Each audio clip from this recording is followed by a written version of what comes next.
Mic check, 1 2 1 2.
Okay, you know why? Because if we go into discussion on your mom's issue there on the governance thing, there might be an offset error.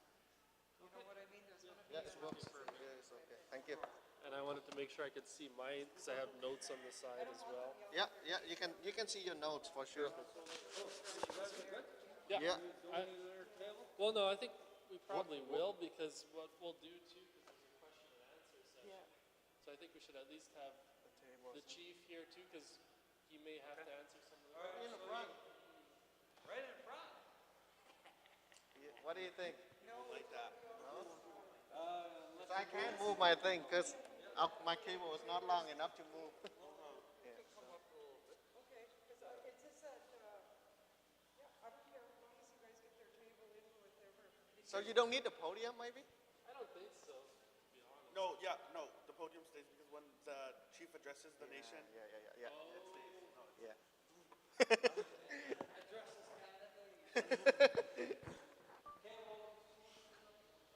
Okay. I can move my table a little bit over.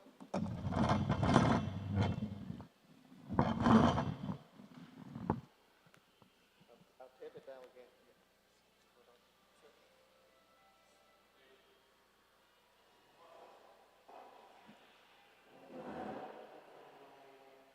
Yeah. Hold on. Okay, good.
that good? He's sitting there.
Yeah,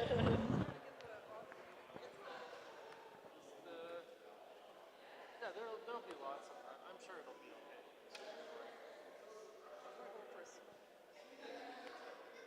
No.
Good morning, ladies and gentlemen. Welcome. Welcome to the Veterans Hall on the Peepeekisis homeland. My name is Darlene Denemy, and I'm your chair for today. We are at a general band meeting of October 21st, 2023. The tentative agenda for today is opening prayer, opening remarks to the chief, by the chief and the council, the trust report by Alicia Morrow, and the audit presentation, Robert Yurkowski. Good morning. The agenda,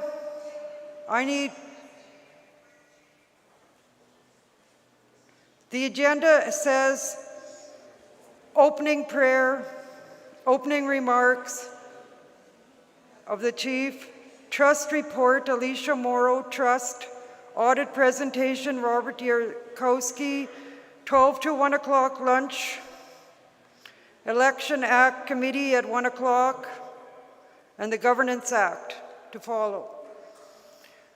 I need a motion to accept the agenda as read, or any deletions, additions to this agenda at this time. Oh.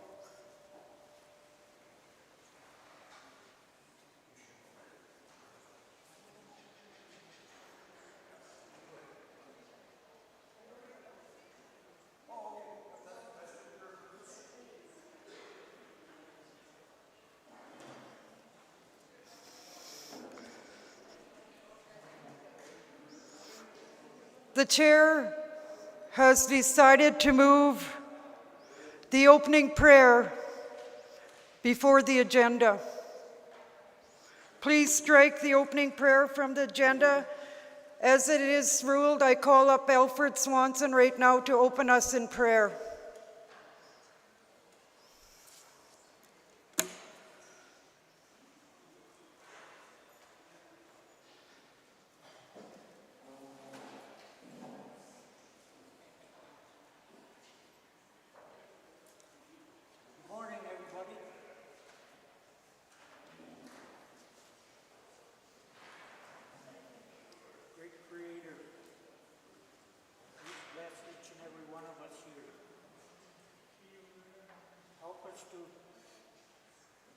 Help us to use the greatest gift we got, and that's love and respect. Please bless everybody from our reserve. Help us to stick together and accomplish what we have to do. I thank you, great Creator. I thank you, Muslims. Please bless us all. Thank you.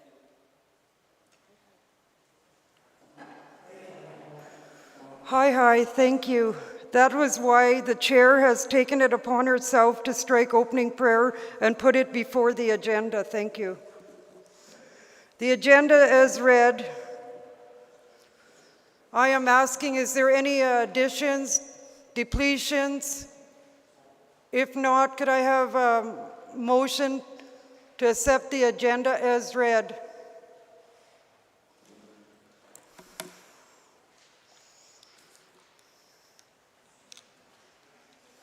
Hi. Could you please stand and state your name and your band number, please? So Alicia is running a little late. Oh, she we'll put this here? Yeah. Okay. But it,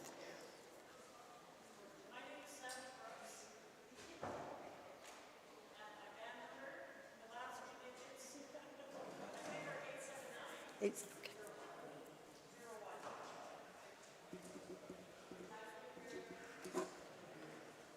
Thank you, Sandra. Seconder?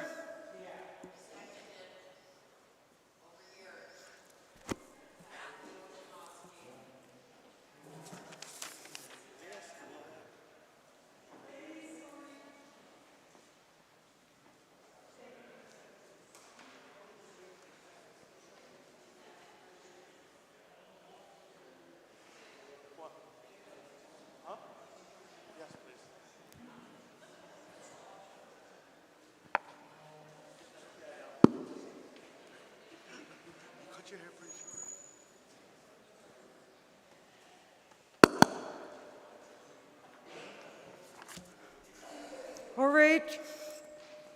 I'd like to thank Sandra for making the motion, and I'd like to thank Kathy for seconding the motion. All in favor?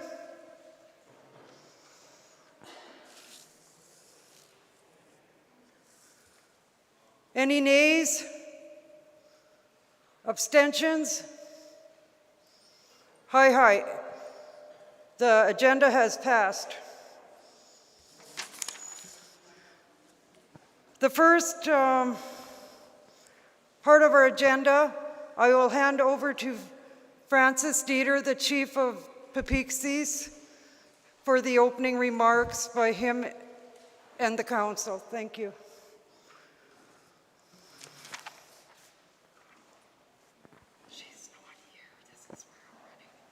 I can go first. That's no problem.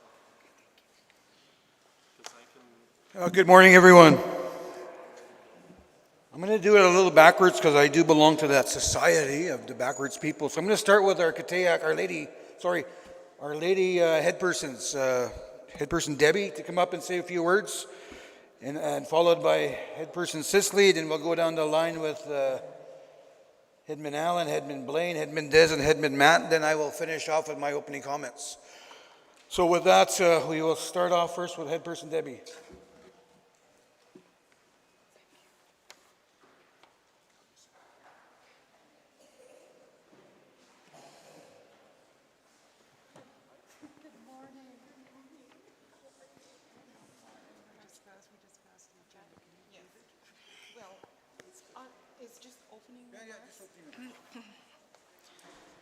Good morning, everybody.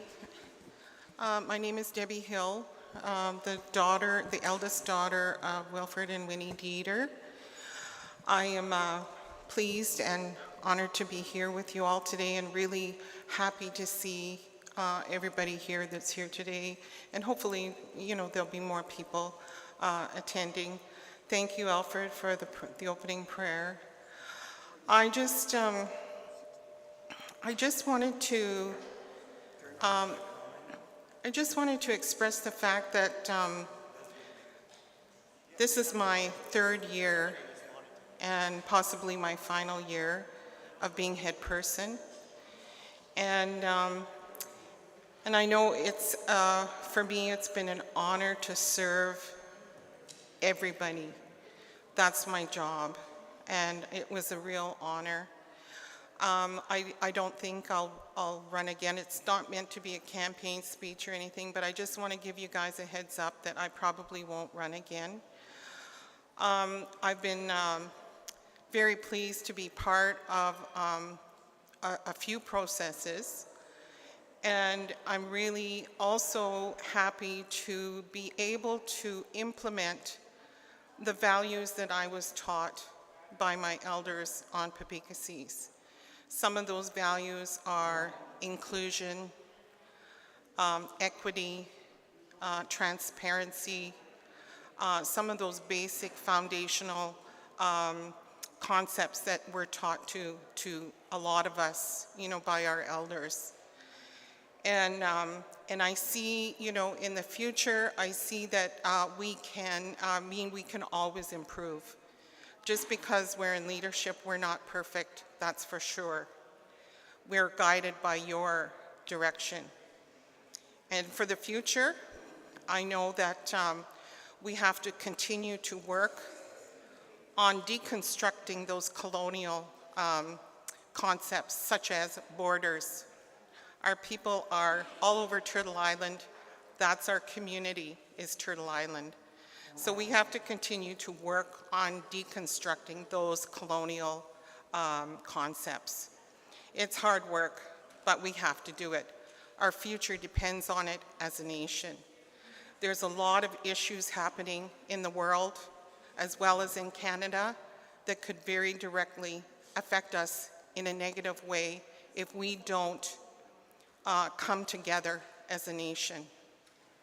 And so with that, I do look forward to the future and participating in some of that future work of deconstructing colonization and colonial concepts. And I look forward to working towards a sovereignty of our nation in participating in a bigger way with our nation to establish a sovereign nation. But with that, I'm thankful for everybody to be here, and thank you for listening to me, and I hope we have a good day.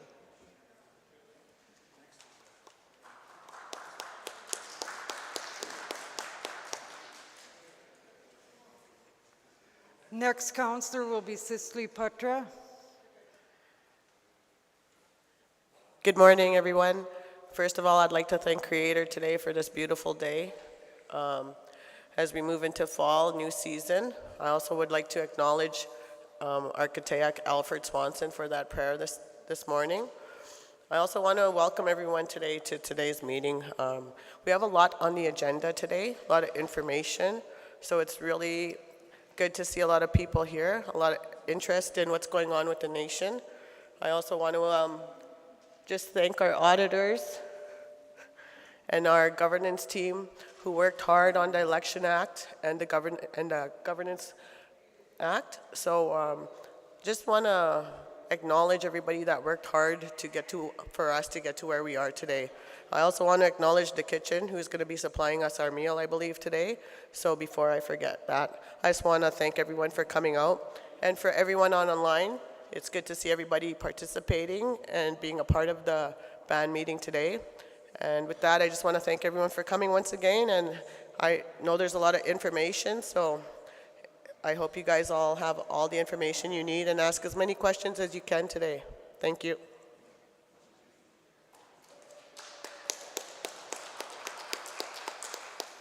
Thank you, sis. Now I call on Alan Bird, please.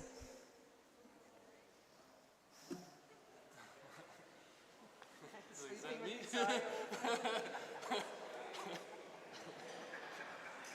like sometimes people win an award in a ceremony, like, me? I won?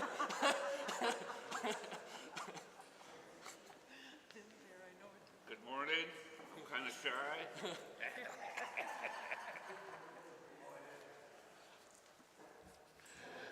Good morning, everyone. Thank you for the opening prayer. It's good, a good day, a beautiful day. And this morning coming here, I was here pretty early, and the boys were setting up, and our technician was setting up here, and I had my first duty of the morning. I had to send a video out to one of our members. I don't know who recalled, but you guys recall the Malboof family.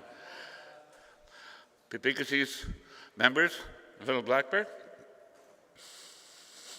My good friend Brent, he texted me this morning early. Al, could you do a few comments and do a prayer today as we celebrate the life of my dad, John? And so I came early, come to our buffalo out there. You see our buffalo out there, Pascualimus Tus, and I come and did that this morning for him. And I told him today we're meeting, we're gathering, and on behalf of Peepeekisis leadership, and on behalf of all of you, our membership, our heart goes out to that family today. We know over the last while we had a lot of hard times, a lot of grief. We've lost a lot of members again in our journey of life. And it's been tough for a lot of the people. And I know when we have our prayers and our ceremonies and our gatherings, we think of them in a good way to help lift their hearts and a good way to be here for them. And I say that this morning because I think of my friend this morning, because I got to know him well over the last few years, and as we went through our negotiations with claims and how happy he was to receive a benefit from our nation, as many, coming a long way for many, many years, for 30-some years, to come to a point where we have a benefit coming back to our people. And that's good. It makes you feel good. And to sit here today and stand here today in our Veterans Hall, as you look on the walls around us, our ancestors, our warriors, our male warriors and our female warriors, representing Peepeekisis. And I see so many faces here today I haven't seen for a long time. and that's good. That's good. They came a long way. I met my granddaughter this morning, working on our trust, going to law school. It's good to see her. I haven't seen her for a long time, and her mom, my cousins, the Ward family. But I know we just have a few comments for opening remarks, but I look forward to the day, and I look forward to your input as we go through this agenda we have before us. You guys are going to be hearing our trust update from at least tomorrow. You guys are going to be talking about the Governance Act, the governance election. And it's very important as leadership that we need the citizens' input for that, because we want to come up with a finished product that's going to be beneficial to each and every one of us. And I see that act being very important. It'll give us a duty as leadership, a role. It's very important to have that role because we have to follow rules as leaders. And I think today will be a good day. And with Robert here to share about our financials and how we come along last couple of years, and it's a good day. It's good to see everybody here, and let's have a good meeting. And thank you, everybody, for being here. Hi, hi.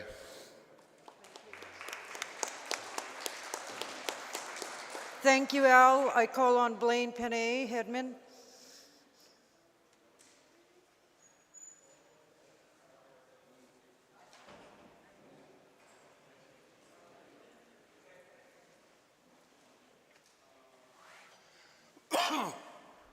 First of all, I'd like to thank the Creator for this beautiful day He's created for us to gather here for important things for our people. I'd like to thank the elder for saying the prayer this morning.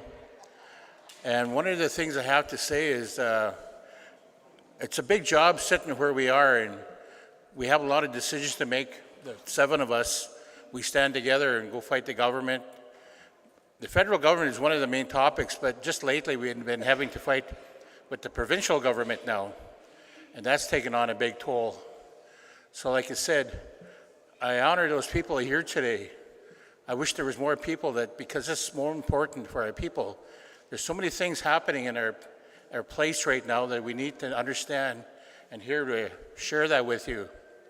I look for direction from the people here today as to what our jobs to do to help us out so we can go fight the government what we need. On behalf of the Chief and Council, I'd like to thank each and every one of you for being here today. Aho.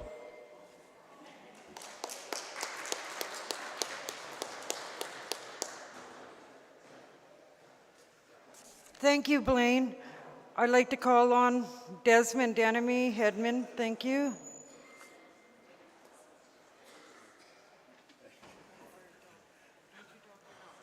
All right.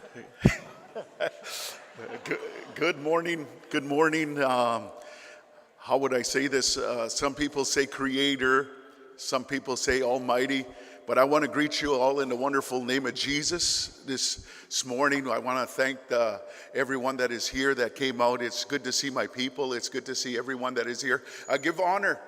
And I give honor to my people, and I give honor to everyone that is here. I appreciate everybody, the prayer from the elder, Alfred. We appreciate that, and we appreciate how we have everyone that is come together to work together. We need a nation to work together. It's sometimes this place where I'm put in, it's not as easy as I thought it was going to be. I thought it would be just fame and fortune, but it's not. And I find out that it's not. Some people take pieces out of you and everything like that. But you know what? It's a honor to serve my people.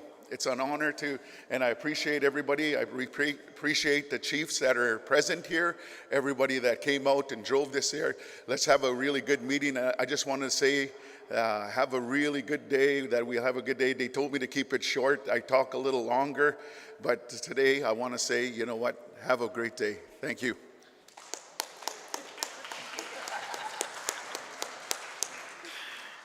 Thank you, Desmond. Last but not least, Headman Matthew Stone-Style Leroy.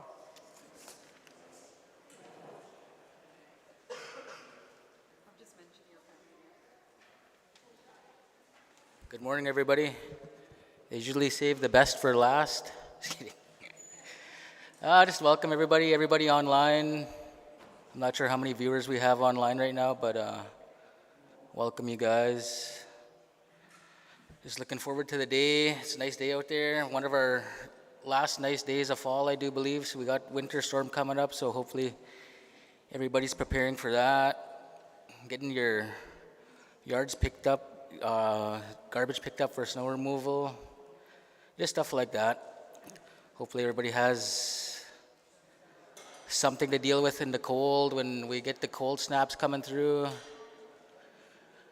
I'd like to thank the Elder Alfred for the prayer, our chairwoman who's sitting over here to my right, former Chief Enoch, our chief. It's been an honor sitting with my fellow head persons also we're just over a year into our term and learned a lot, still learning a lot, growing as a person, individual, and just looking forward to the day. That's it. Thank you.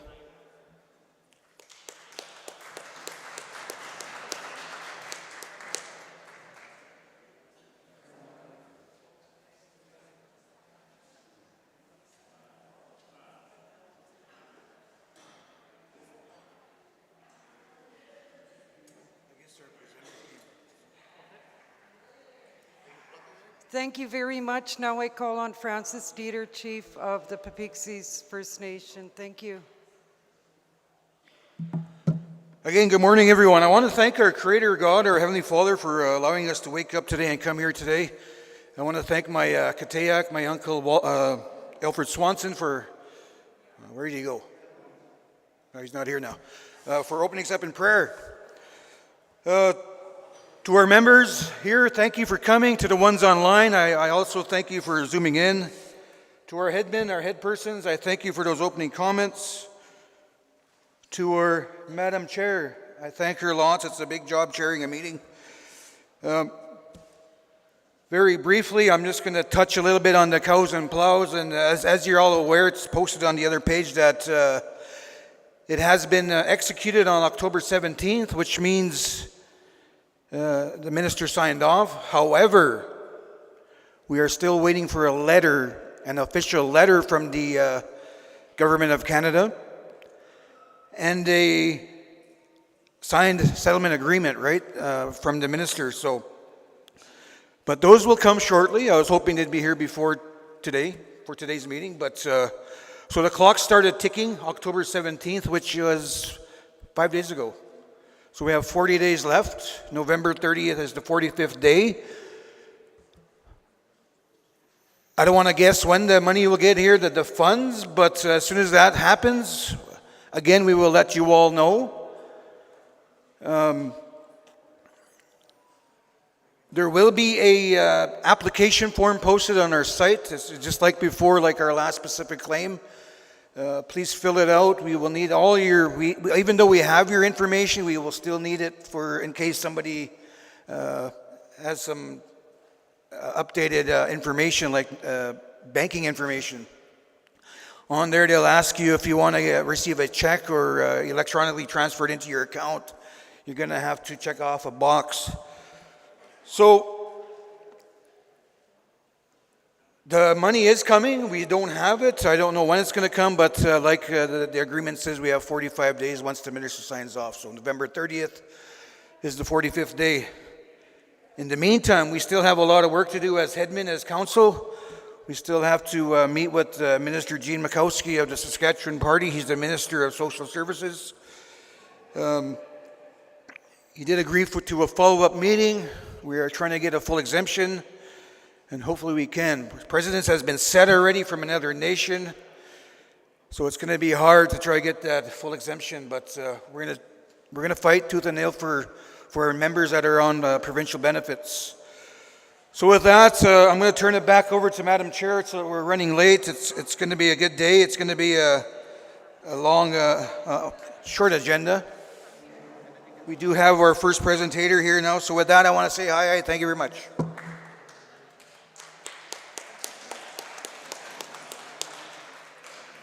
Thank you, Chief. Now, we're going to move on to the trust report by Alicia Morrow.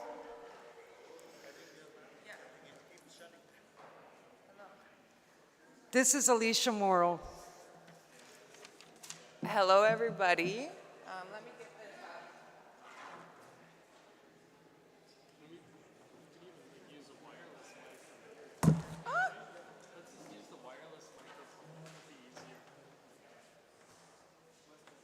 Yeah, let's just use the wireless and you can stay here. Okay. It'll be much better access. We're having some technical difficulties. Because that's what I was going to do anyway, because with the computer up there, it'll block the mic and stuff. Yeah.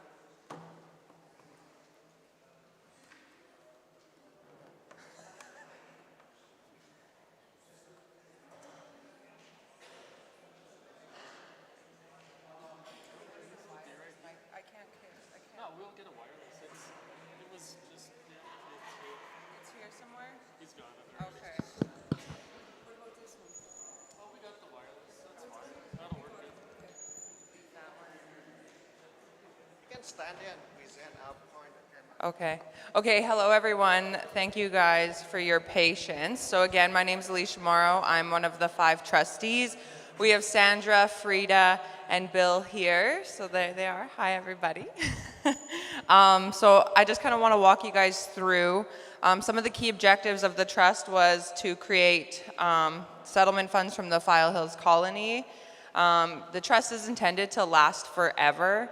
The capital cannot be touched, right? So everything that we have invested is going to be invested, and every year we can take out X amount of dollars, up to 3%, depending on how the stock market is. We know last year was really hard. The trust is going to maintain its purchasing power and maintain the minimum amount. The trust is allowed to receive annual funds in the future, so this new claim, we've been kind of having conversations about if we are putting some money into it, which would only benefit the community in a long-term way. Transparency and accountability, and our goal is to build wealth and financial independence and stability for the nation. So how does the trust work? So we have the trust funds at the top, and then the trustees, we sit, there's 5 of us. We work with our trust administrator, which is Deloitte. We have our investment consultants and our investment managers, who they choose where we are funding with our consultation. Then we have our Deferred Distribution Miners Fund, which all of the miners from, I think it was December 11th, are in there. Then we also have our Community Development Fund, and then it goes to Peepeekisis Cree Nation, and then ultimately all of the beneficiaries, which are our members. So progress to date, we've developed an investment policy. An investment policy dictates how the trust funds are invested and generated sufficient returns while minimizing the risks.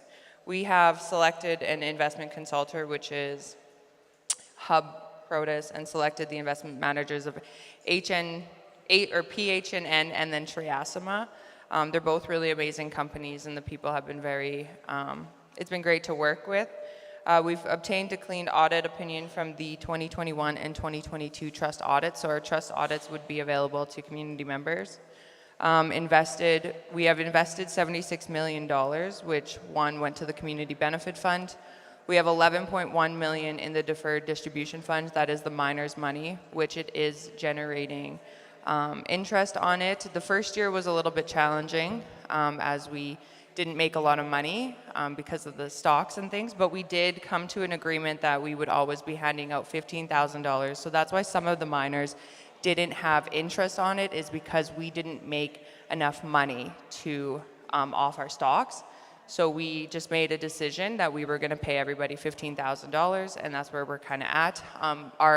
We are coming back from that hard year, so miners should see interest rates on every payment moving forward now. We reimbursed Peepeekisis for the pre-settlement costs, the PCD loan interest and bank amount fee in the is like $1 million and some. We provided right in 2021 $3 million for the immediate needs, and then last year 1.1, and then again 1.2 for the 2023 allocation benefits. So this is just the status of the trust funds here, a quick breakdown.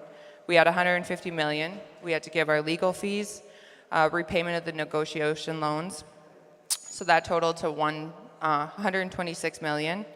Then we had the realization, unrealized loss, all of those, which ultimately comes to $88 million that we had remaining in the funds. Does everyone can I move to the next slide?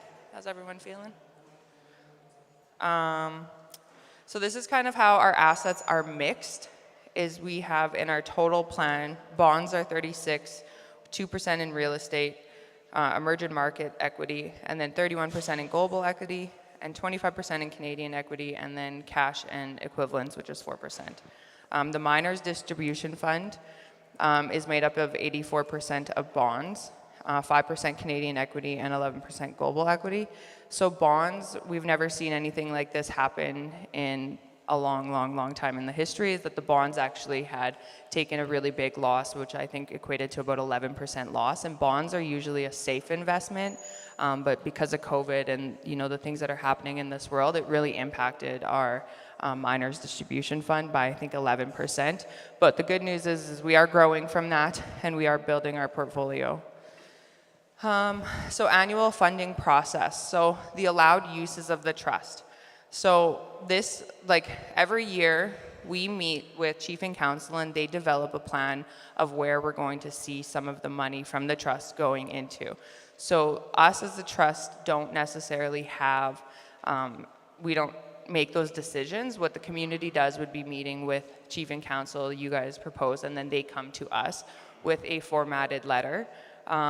And the things that we can use in the trust would be for community projects and infrastructure, funding the purchase price and all related expenses for the acquisition of land for the benefit of the community, funding community initiatives and programming, or enhancing community initiatives. We could also fund economic development initiatives proposed by chiefs and head persons.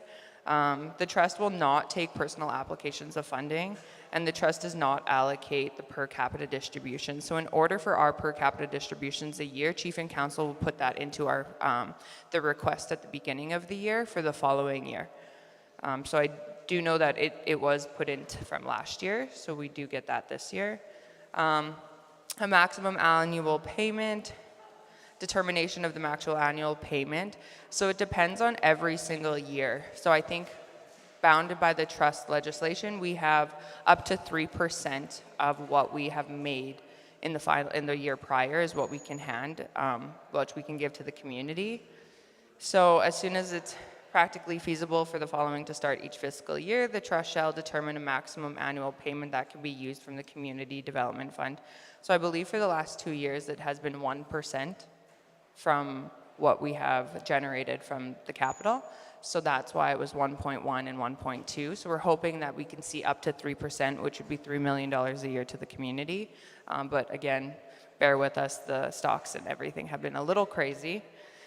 So the criteria for determination is when deciding on the maximum annual payments, trust shall take into consideration, so the level of earning from the prior fiscal year, the expected investment returns over the long term, and the market value of the trust assets and investments as compared to the trust minimum amount. So the objective of maintaining a recurring and predictable maximum payment to Peepeekisis. And then the decision solely of the trust is the decision from us is to set the maximum amount based on what we work with our team. Give me a sec. So annual funding process in our community development fund. So the chief and head persons are to prepare and present an annual allocation plan with proof of community engagement, and will present an order in council specifically to use the funds for the community development fund.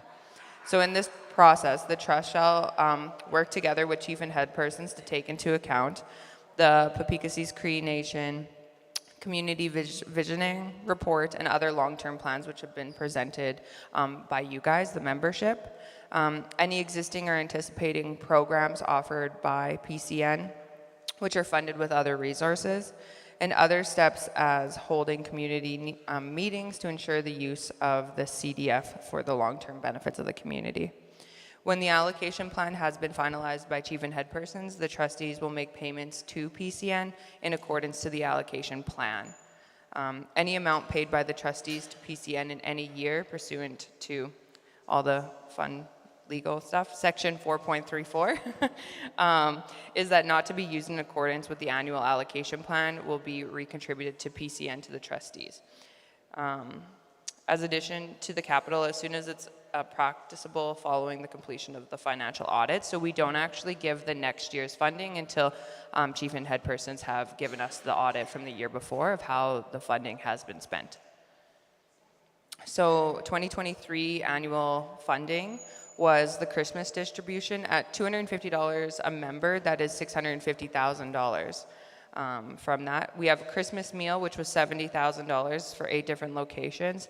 And then our cultural gathering, we had put $50,000, band membership assistance, which is the one-time assistance. So it was originally $100,000, and then we had met again, and they had asked it to increase to $200,000. We have put in, the chief and council has identified that so funerals were at $120,000, and then the elders field program. So this totals up to $1.2 million, and this is how we did what we had given to PCN last year, or for 2023 year. And then our reporting, the PCN shall provide to the trustees a regular reporting on all the funds received and disbursed. Annual audited schedules with supporting documentation that demonstrates how the funds have been used and if they were used for the intended purposes. So we always like to make sure that we have that. And then annual funding process timeline. So kind of how us as a trust work. So in January, we begin our trust admin meeting. In February, we meet with PCN, and that's when we kind of meet and we go over the maximum allocation, what is it that we need. And then we have our joint meeting. So we have 2 joint meetings, February and March this year. And then we we didn't actually go to the National Aboriginal Trust Association. In April, we ended up going to Deloitte's trust gathering in June. In May, we had a trust report meeting. And then September, trust planning meetings, I believe we were planning in September and October. And then now, trust admin meeting, November 2023. And then the end of the cycle, by February 2024, trustees confirm the maximum payments for the next year, so 2024. And then by the end of March, the final reporting from PCN on the year prior will be given to us, and we'll kind of just move like that. So we meet about 6 times a year. Do you guys have any questions that you guys have for the trust?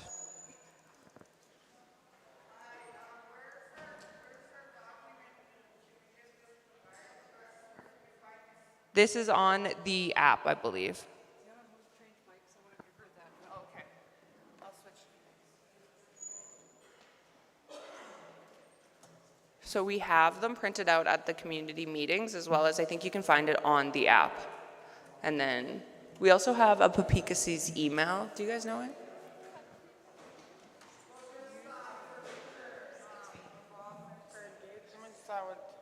For future engagements, I'd kindly request that you provide this ahead of time, or at least make sure it's there at the desk for people. Yeah. We have different abilities, we take in information, and I would really like to have had a physical copy. Yeah, absolutely. We would print those out. Any other questions regarding the trust?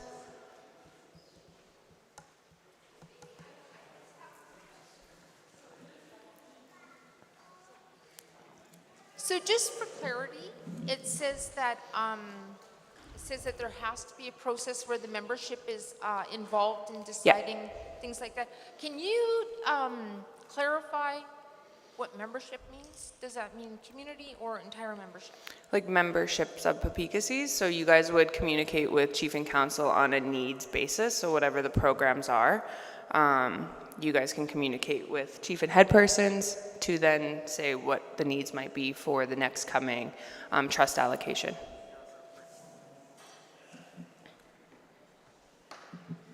Any more questions?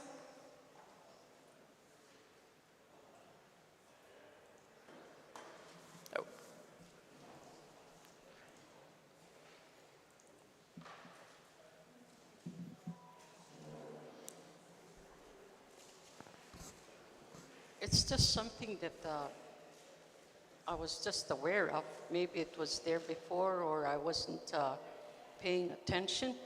For number 2 on funding set aside for the purchase of land. Mm-hmm. That's something that I didn't hear before. So that's in the agreement to like what the trust was bound to. So we don't, as trustees, have that ability to say where it goes, but chief and council can present to the trust that say, hey, we want to buy land, and that's something that is bound in the terms of the trust that we could apply the funding to. So we haven't bought in land, but it is something that is in the agreements that if PCN ever wanted to look at doing, then we could have that conversation because it's in the legislation. Okay, so it hasn't been talked about yet? Yeah. Okay, I guess that's why I wasn't aware of it. Okay. Just with regard to that, I'm wondering if, like I know that the fund has compensation for about 18,000 acres, something like that. Are they supposed to buy the land then? So is that just an option? Well, us as trustees, or governance maybe? Yeah, that would be a governance question. Like us as trustees and what's bound in our legal obligations is that we could purchase land if it came from PCN and they wanted to, then that's where the money could be used, but we don't have anything, we have no obligation or say. Yeah, because I'm just wondering, like that's a pot of money that's set aside for land compensation. Mm-hmm. So I'm just, like, is that strictly for land? Or no, is it just, so this would be it's like just their option then, right? Yeah, I think that would be different than what we're talking about. So this is if Peepeekisis wanted to purchase land and they put this in the trust allocation. So when we meet again in January, February, if they wanted to buy land for the 2024 year, they could put that in there and it would fall under yes or no. It would fall under the yes category. I think we haven't looked at purchasing land, or I don't know if So the they may governance never has. buy land. That's my question. You may never buy land with those funds. Is that right? No. Also, I just wanted to kind of question. Are you gonna? The question is, will we ever buy land? The money's there for that. So I'll just answer, my apologies, I forgot your name. Evelyn. I'll just answer your question quickly, Evelyn. We had discussed at our table of possibly purchasing land just outside of Regina. And we did ask the trust how we go about that, right? And it was just a quick little question and they answered it and exactly what Alicia is saying. So it is built in our trust agreement to buy land. However, we didn't buy any yet. And I don't know if we're going to buy any. That's the question, right? It's when. I know there's lots of land just outside Regina on the #1 highway east of Regina there, just before the first overpass there. Great opportunity for our nation, but again, just a little costly. For 1/4 section of land, it's 22 million, so we backed out of it. So we didn't even... And we don't hand out $22 million. No, they don't do it like that either, so that's... Thank you. Any more questions? Treshqua. Run.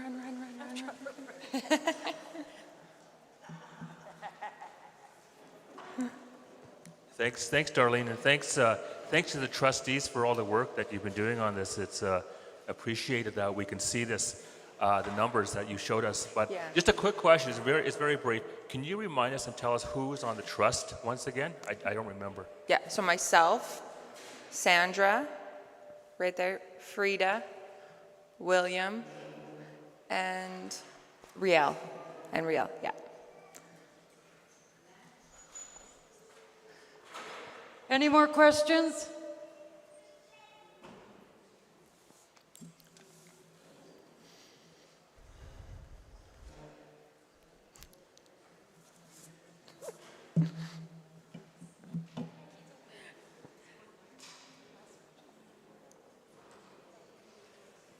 So I have a question from a member who's watching on YouTube. Yeah. Their question is, let me just find it here. They're wondering if statements for the trust, like bank statements verifying everything, are available to the members, and if they will be mailed out, emailed out, or available on the app for members to see. So I believe like you guys have access to the audits, so we hand over our audits every year to chief and head persons, and then if you guys wanted to get it, I know last year at the Christmas dinner we had handed, so we had actually brought in packages for this as well as all of our audits, and we had the ability to hand them out. I don't know if many people engaged in that, so I wanted to kind of ask you guys after a question as well, but you guys have the option to email, access them through chief and council, but our audits are available for community members to look at. Okay, and just because she's specifically asking about bank statements, like that's part of the audit it shows? Yep, okay. Yeah, great, everything's thank in the you, audits. Thank you. And then last year we had Charlotte print out mass amounts of the trust agreements and all of these things, as well as all of our audits, and we kind of traveled with them to all of the different community meetings, but we didn't necessarily find that too many people had engaged with taking them and kind of like looking into kind of like it was a lot of like wasted paper, honestly. So what would be the best way for you guys to receive this information? How would you guys like transparency from the trust, and which ways can we better operate between all of us? So if you guys want to ponder on that question and then come and meet me, like come and find me after, we can kind of chat, and then we kind of thought maybe a video about what we did in the last year, how do we present it in a video, but at the Christmas dinner meetings, we found that it was a little bit too, not a lot of people were paying attention. We want to get this information to you guys as easily as possible and not lost in the translation. So if you guys want to come and find me after and just let me know how you guys want your guys' reports presented to you guys either here or at Christmas dinner meetings, please let me know, and I'd be happy to take all of that back to the trust. So, thank you. Any more questions? Okay, to the floor. I call for a motion. Nelson Bird, I need a seconder. Carl Bird, second by Carl Bird. That the Trust Committee report will be put in the minutes, and questions have been asked. And we thank her very much for such a detailed report. Hi, hi. Thank you.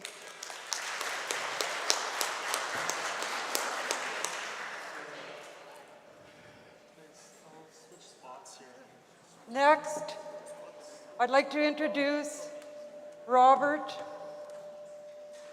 Yurkowski.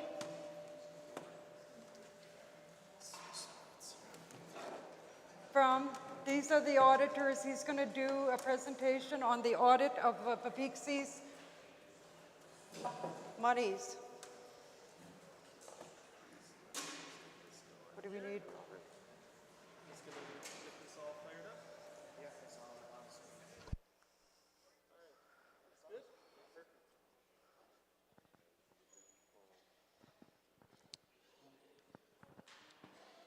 Okay.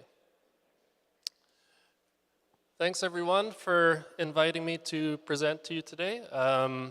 My name is Robert Yurkowski and I'm with MNP, so we're just here to present the audit today and answer any questions that any members have about any of the audit information that we'll cover today.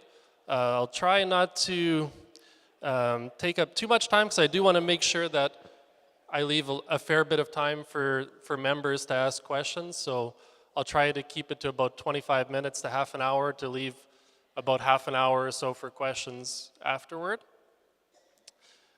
So this is for the March 31st, 2022 fiscal year. So all the numbers that I'm presenting to you today are from March 2022.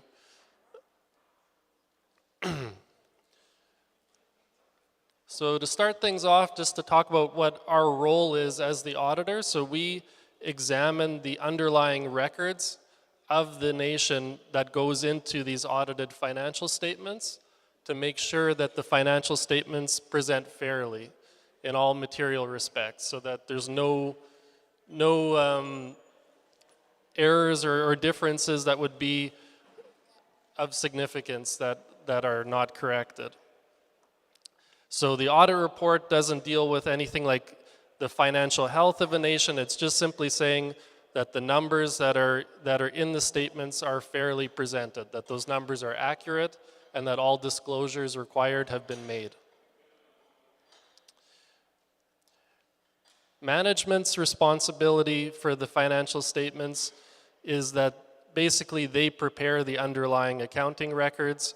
They make sure that the financial statements are prepared in accordance with the public sector accounting standards, and they maintain the internal controls over financial reporting to safeguard the nation's assets and make sure that the statements present fairly. Chief and headmen are responsible for overseeing management in the financial reporting process. They're responsible to approve the consolidated financial statements and discuss relevant matters with management and the external auditor, and they also appoint the external auditor, which in this case is MNP. The output of any audit, there's an audit report that expresses an opinion, and there's 4 types of opinions in general that can result from any financial statement audit. And I just wanted to take a little bit of time to kind of explain what all 4 means before we get into the audit opinion on these financial statements. So the first type of opinion is called an unqualified opinion, and that's basically a clean audit opinion. That means that the financial statements are presented fairly and accurately. So that's the opinion that everybody wants, is the unqualified opinion.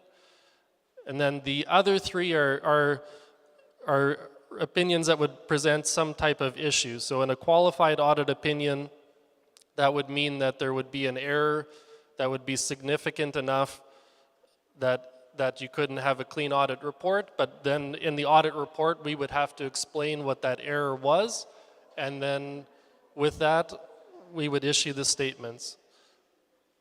And the third type of opinion, if there wasn't sufficient records available to do the audit, then we would just not be able to issue the audit opinion. And then the fourth type, if there was enough error in the financial statements that we couldn't isolate that error, then you would have what's called an adverse opinion. So the next 2 slides just cover our audit opinion for the March 31st, 2022 fiscal year. And so the opinion is that the financial statements present fairly in all material respects. So that's the unqualified audit opinion or a clean audit opinion. So that means that these financial statements are fair and accurate, that there's no material issues identified. So to explain what all goes into the financial statements, there's certain things that we say are consolidated. So when something's consolidated in, it means that the revenues and expenses and the assets and liabilities of these entities are part of the financial statement. So when you look at the list here, there's 2 entities that are part of your nation's financial statements. There's the nation itself, which operates the band programming, and then there's Peepeekisis Cree Nation Housing Authority. So that's the CMHC housing department. That's all part of the nation's financial statements. So those 2 are combined together into one set of financial statements. And then the nation also has 2 economic development arms. So these are not consolidated in the financial statements. So to explain how this works, because these are separate businesses that they have their own board of directors, and basically they're considered self-sustaining, so they have the resources needed to carry on their businesses. Those, we just pick up any income or loss from the investment, but the actual assets and liabilities of these businesses are not consolidated into the financial statements. Only the income or loss from them gets brought into the nation's statements because the nation owns these businesses. So Sparrowhawk developments is for off-reserve businesses. They oversee all off-reserve businesses of the nation.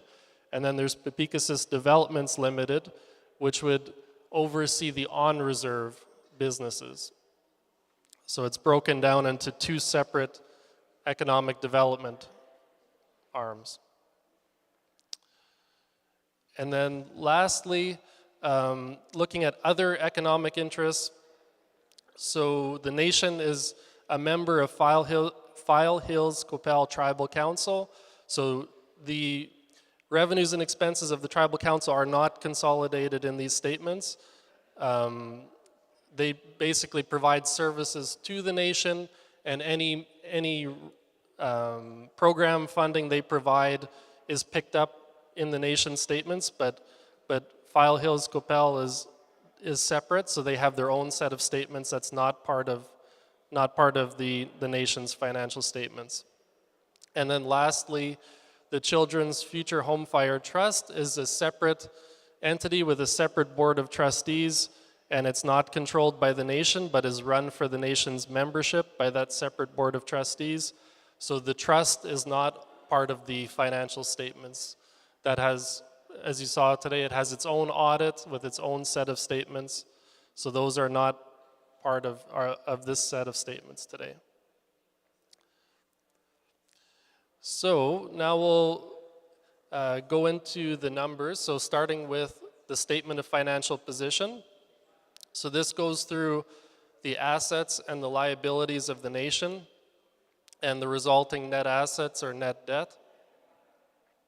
So we'll start with the financial assets.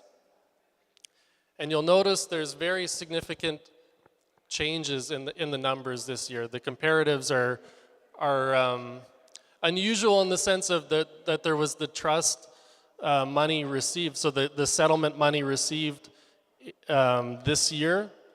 So last year you'll see there was $150 million that was accounts receivable accrued for the proceeds of that settlement, the File Hills Colony Claim Settlement.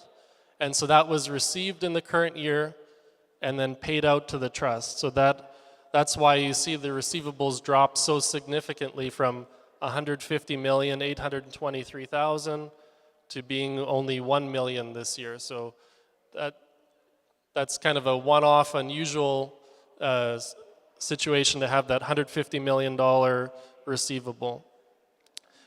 Looking at the other receivables for the year, so there was CMHC subsidies, so there was $380,000 receivable, most of that pertaining to a one-time top-up that they provided to the replacement reserve. There was trust expense recovery, so basically that's accruing for costs that were paid in the past by the nation for the legal claims process. So they're recovering that money from the trust. And then there's kind of usual receivables from Indigenous Services Canada for program funding, and then a little bit from File Hills Qu'Appelle Tribal Council for program funding. Then the next significant part for financial assets, so there's the restricted cash. So basically what this is, for capital projects, they have separate bank accounts where the money is set aside to fund those projects. And those are called restricted cash because that cash is only allowed to be used for those projects. So it's set aside for a specific purpose. And same thing with, you'll see the first account, there's $1.5 million for the trust distribution account. So that's money set aside for paying out distributions.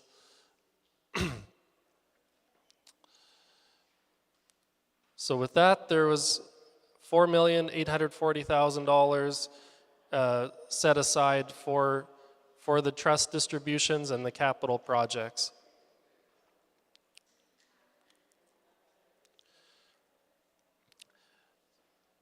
The next part we'll talk about is the investment in Sparrowhawk, so the business entity for off-reserve development.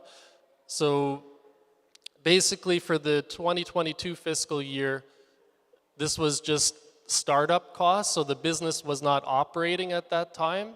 So these are simply costs to get the structure of the business set up, to get the business plans going.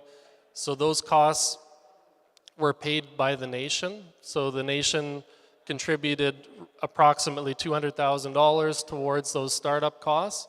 And because at that time the business is not operating, that then is a loss that the nation has to pick up, because there's no revenue at that time until the next fiscal year where the business starts to operate. So we recognize that portion of the loss.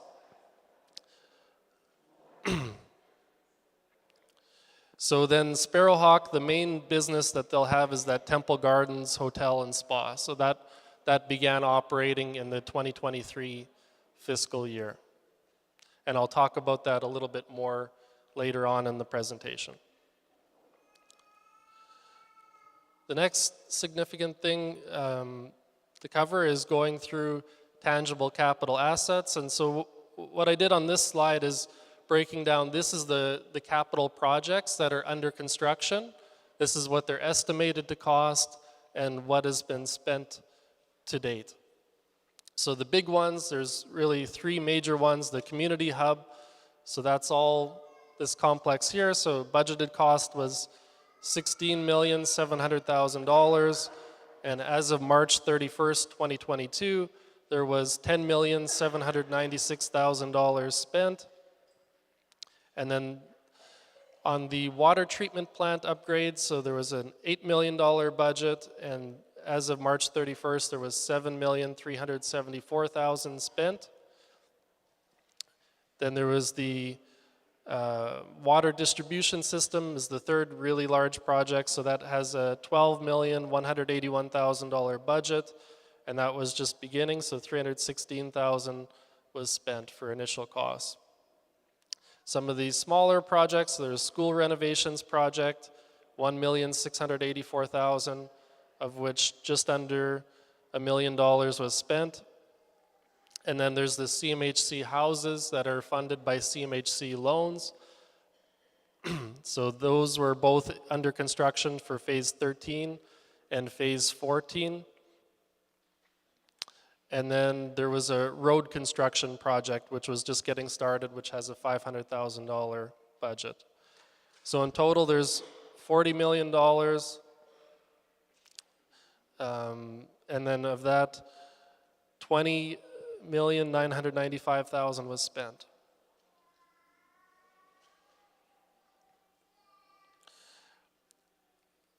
Okay, so then going on to the financial liabilities side, so dealing with accounts payable.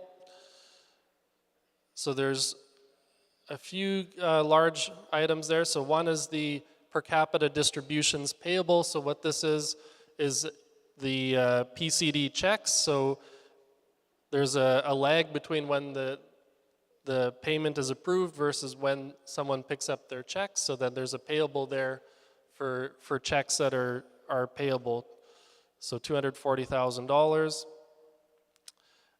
For the trade accounts payable, so that's $2,386,000, and that's largely capital projects payable. So you'll have holdbacks on projects under construction or some significant invoices due. So that's nearly all capital project accounts payable. And then there's an amount due to the trust, so $2,610,000. So that's if there's any per capita distributions that are not picked up and cashed in by the member, so then those have to be returned to the trust until those are claimed.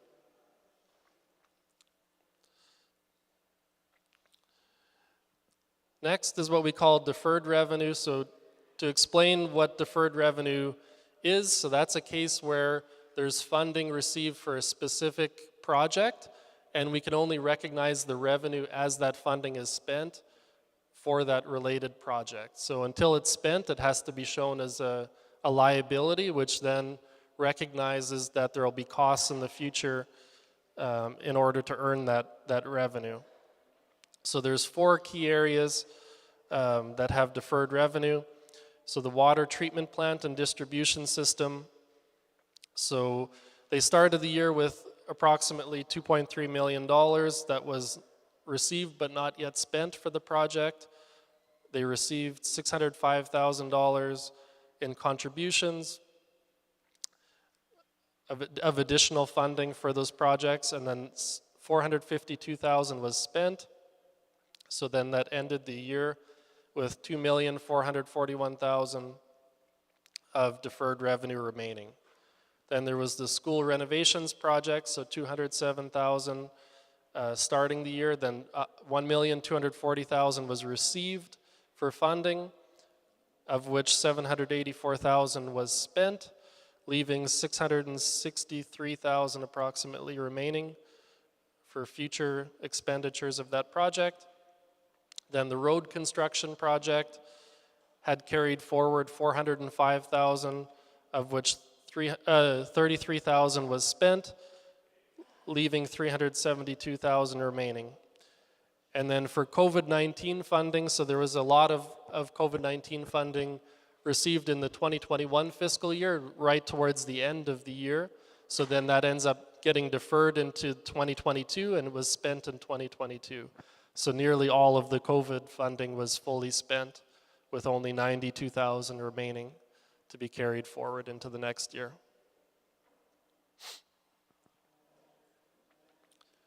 Oh. Is it frozen? There we go. The next slide I want to talk about is long-term debt.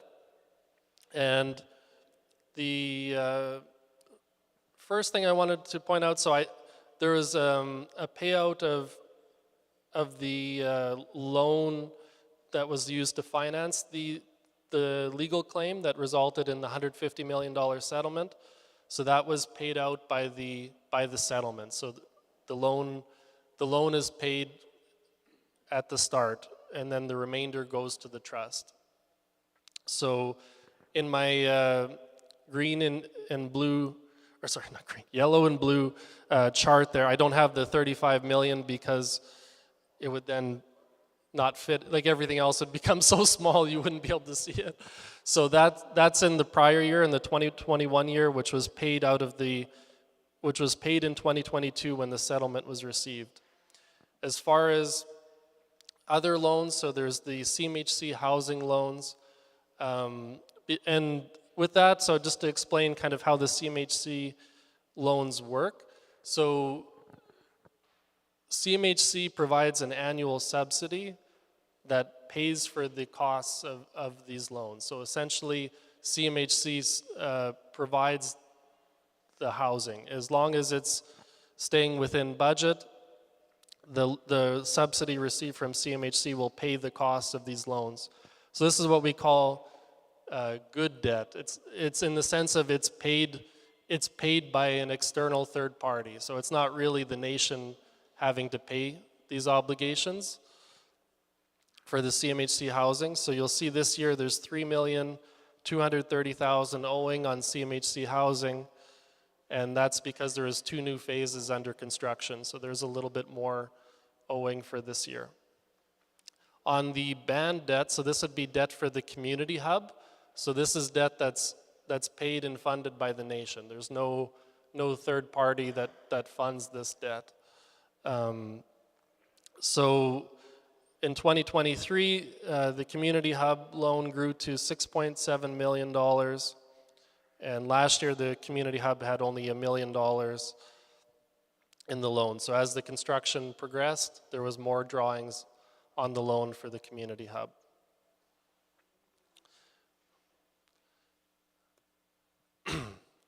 So the next part talks about accumulated surplus, which is just another term for equity. So if you take all the assets minus all the liabilities, $23 million is the net result of that, the assets minus the liabilities.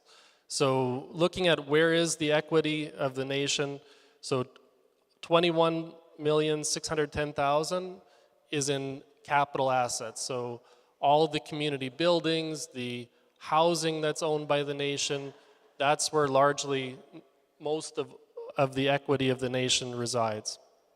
And then there's also operating surplus, so that means that there's funding available for use in the general operations, that it's operated at a surplus for 1,351,000, and that's accumulated over all the years. That's not a one-year total, it's an accumulation of all the years prior as well.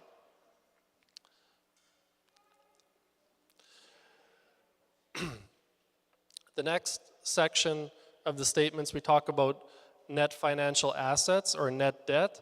So basically this doesn't include any non-financial assets like housing or like community buildings. This only looks at what assets are cash or something that can be quickly turned into cash, and then what cash is owed by the nation. And then if it's a positive number, you have net financial assets, which means that the financial assets are bigger than the financial liabilities. Or if it's a net debt situation, it means that the financial debts of the nation are bigger than the financial assets of the nation. Oh, I already covered that. So we'll go into the statement here, and I'll try and give a summary because there's a lot of numbers there, and I'll try and give a summary at a high level of what this means. So when you look at the surplus this year, so there's a $5.9 million surplus, plus then some non-cash expenses of $1 million. So roughly, there was about $7 million available to then be used towards funding capital expenditures. And since there was $12 million, $12,431,000 of capital expenditures, plus $500,000 for a deposit for a business acquisition. So then, as a result of that, there was an increase in the net debt of $5,912,000.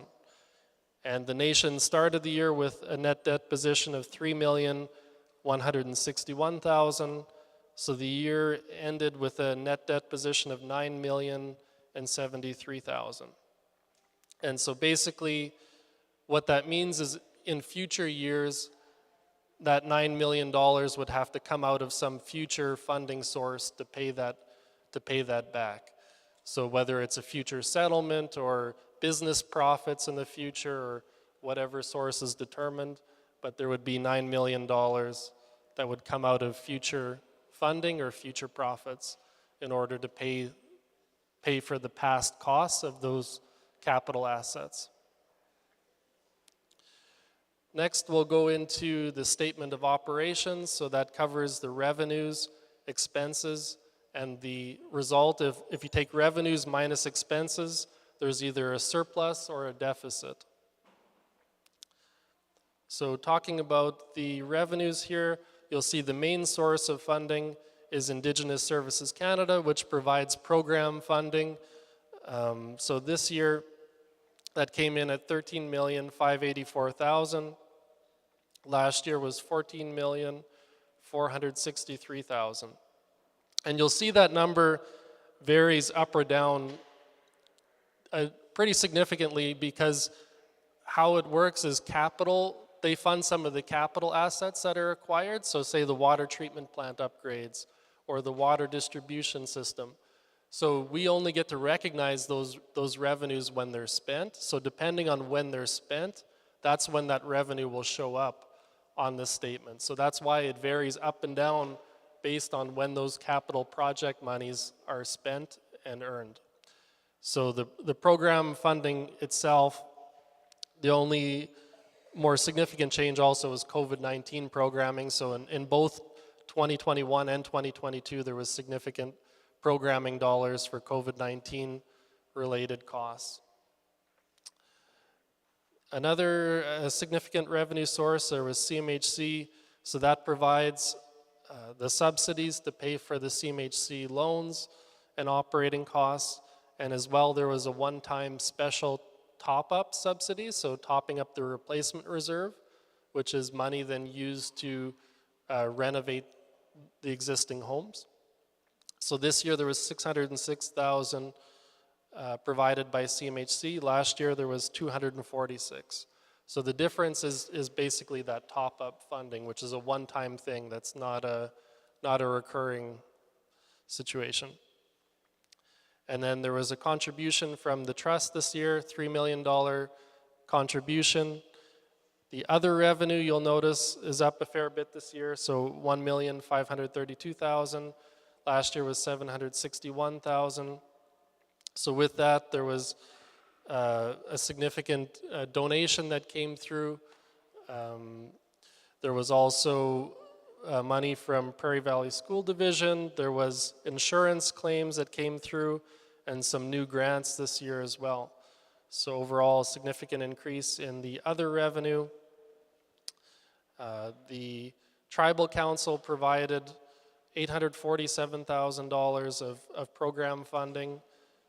The First Nation Trust revenue was down this year, so $483,000, and that's from the gaming revenue. So they provide a distribution depending on what their profit is.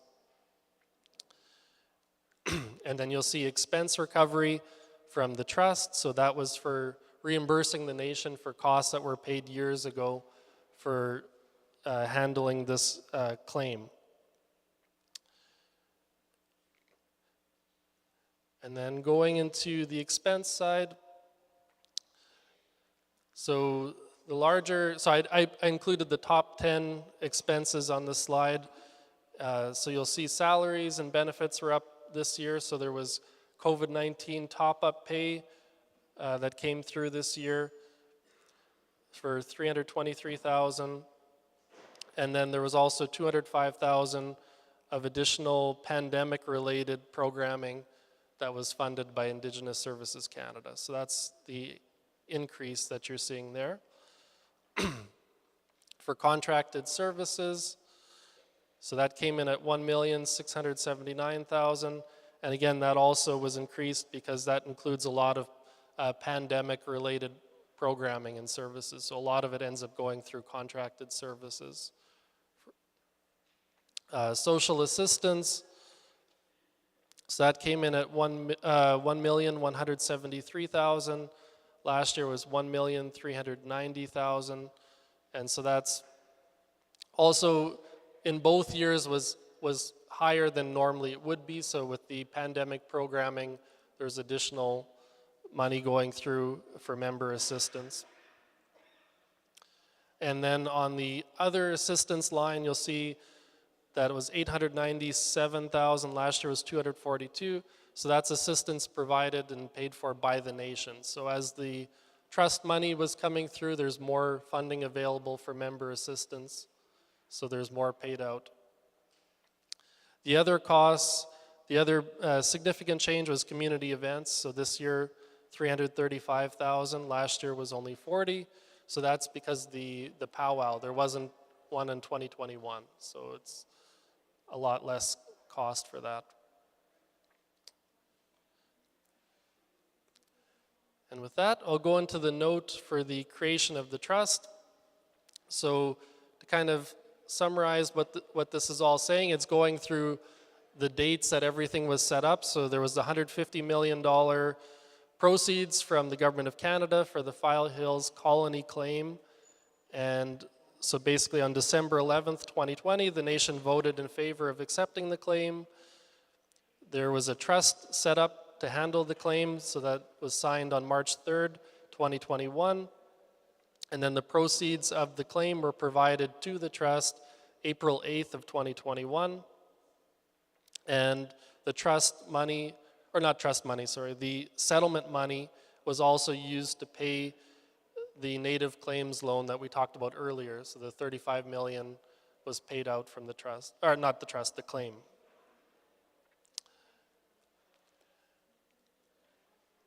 Next thing we'll talk about, so subsequent events. So that's things that happened after the fiscal year. So those are not included in the statements, but they're significant events that we draw attention to that happened in the following fiscal year.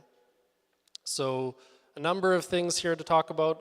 One was the nation made additional investment in sparrowhawk developments, so $277,889. so providing additional startup money for Sparrowhawk.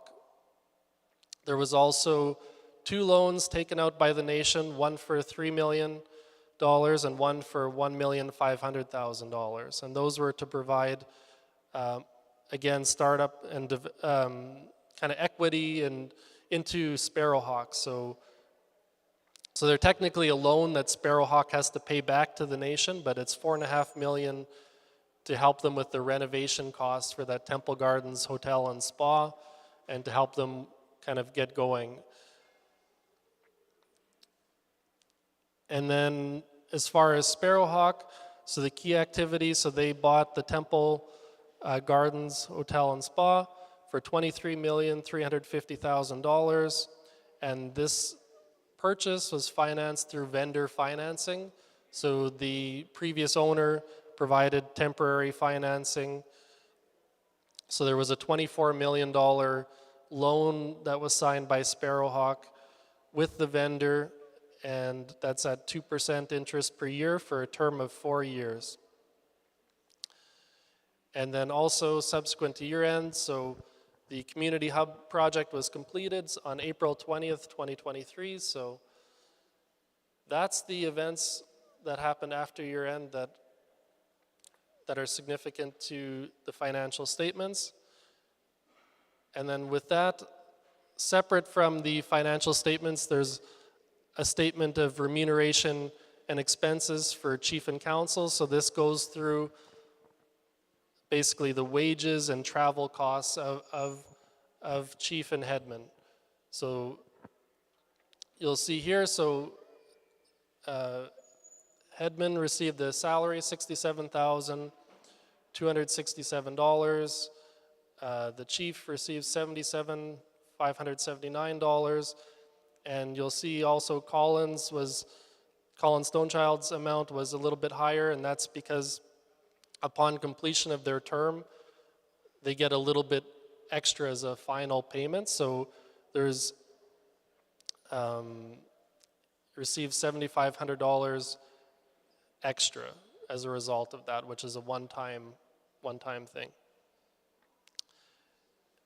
And then the travel costs, so there was $160,000 of travel costs that were incurred by council. So that's not remuneration or pay, that's covering bills for hotels, vehicle expenses, those sorts of things. Also meals as well.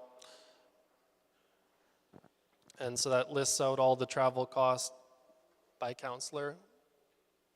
And so with that, that's the presentation I have. So doing not too bad for time. We got about 25 minutes or so before lunch for questions, and if we need to, we can go a little bit longer, I'm sure, if everyone will bear with us for that. So if there's questions from the membership, I'd be happy to take those at this time. And yeah, sure, if you bring this around. Press the button to turn on. Hello? Okay, it's working good. I have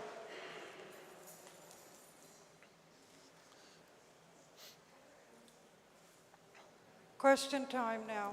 First question. Hi. So thank you for that. I have a couple of questions. I'm wondering in regards to the 10-year agreement, why none of those numbers are being reflected in the audits. So you're talking about Indigenous Service Canada funding, the 10-year agreement with this? Yes. Yeah, that's on the statement of operations, the revenue from Indigenous Service Canada, that's that funding there. So it doesn't show as the, like in 2019, it doesn't show the bulk amount that was given to PPK, and then again in 2021, there was another disbursement given to Peepeekisis. So those are just broken up and added in, or so they don't show in their totality? They're all lumped together. So there's dozens of programs that all get combined together into that one revenue number. So that does include all the funding received from Indigenous Services Canada, not just for programming, but even for the capital projects as well. Okay, and so then the end balances at the end of the years are going to reflect what's left out of those fundings from the 10-year agreements? So it only deals with the funding for that one fiscal year that's recognized in that fiscal year. Okay. So it's not the whole 10-year amount. So each year there's a separate funding allocation for programming, and that 1 year is recorded. Okay. Will there ever be some sort of information, do you know, that will be dispersed to the membership in regards to how the 10-year funding has been dispersed and is working out over the 10 years? Or that has nothing to do with this? That would be separate from this, but I don't know if Chief, you'd like to speak to that or not, or?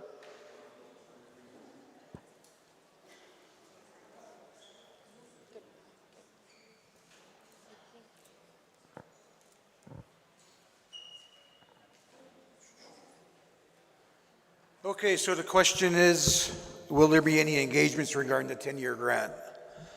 I know we had a few engagements before, and we are willing and open to have those engagements, to go through them again, right? So just to be clear, the nation does not get a 10-year allotment.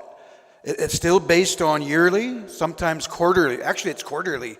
There's no way that INAC will give the nation 10 years worth of funding at once. Can't be done. Yeah, I realize that. I have those documents showing that, how it was dispersed and when it was dispersed to the nation, so I do know that. I'm just wondering when that information is going to be dispersed as a whole to the membership, because I know a lot of members did not even realize that we were in the 10-year agreement. I believe at the last time it was spoken to that the membership showed their displeasure at the thought of going into that agreement. Okay, well, I know our Novembers and our Decembers getting pretty full right now. Our Januaries are open, so I'm thinking we could do a presentation then, and we will get the right people there to answer your questions. The First Nations 10-year grant people will come.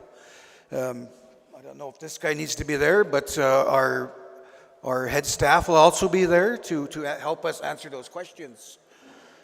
So I'm looking at January, I'm looking at January or February right now for an engagement. Okay, so then the surveys that were done this year where the membership requested that there be 4 membership meetings a year, that's not going to be done this year, like we don't have time to have the rest of the membership meetings? Because in the survey, people had asked, I believe it was, they agreed to quarterly membership meetings for things, well, whatever, just general meetings. So we've had 2 this year, this being the second one. So we should have had 2 more, or am I Well, there wrong? will be one next month to go over the... Well, that's a vote. Yeah, that's also a general band meeting, so... That's also going to be... General band information meeting, that's a duly convened meeting, so... Okay. Thank you. Any more questions regarding the audit?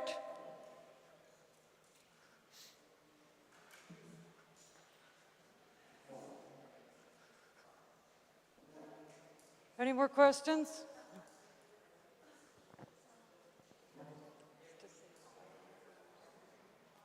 Now I'm going to close this. I'm going to ask for a motion to close the audit.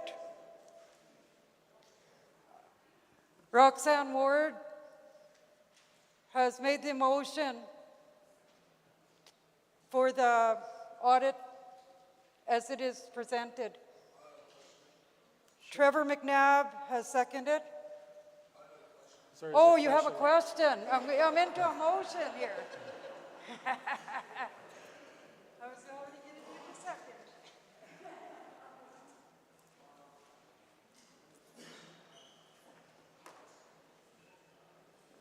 Okay, Stahl. One more question.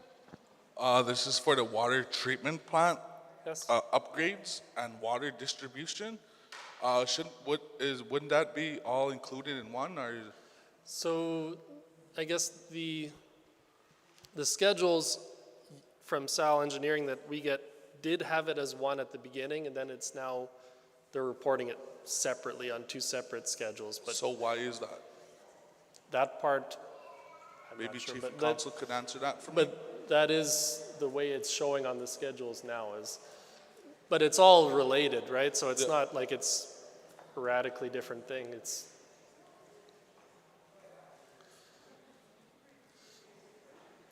And actually, the money is even in the same account too, right? So it's, All right. And then you said something about the powwow, money is going to the powwow? Yeah. Didn't we get money from our lawyers for that powwow, and we split them in half to use them for 2 years? There was a donation from the lawyers, yes. That was the other revenue. It went up a fair bit because they provided a significant donation, yes. Yes, last year I remember that they said they were putting away like 200,000 or something for this year's powwow. Yes. So was that included in all of that? Yes, so that shows on the revenue side. So there's the other revenue category, and that's within that, yes. All right, thank you. Any more questions before I call for a motion for the audit as presented? Thank you. I guess my question is, how many people are being paid out? Maybe I should ask the chief this question. The salaries, I think they get the most on the top. They get more than the social assistance. But could you go back to that, please? So you want the expenses slide, the Yeah. top 10 expenses? Yeah.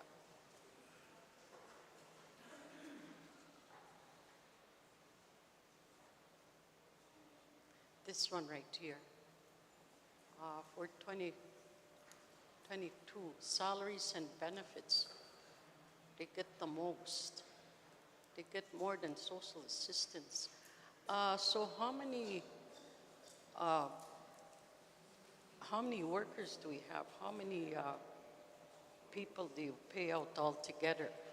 I didn't know we had so many. Yeah, okay.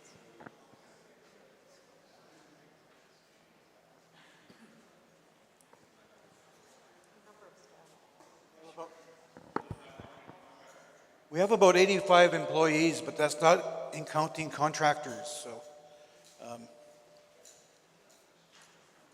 I can't name them all off, but that's your answer to that question. So we do have 85 employees, so.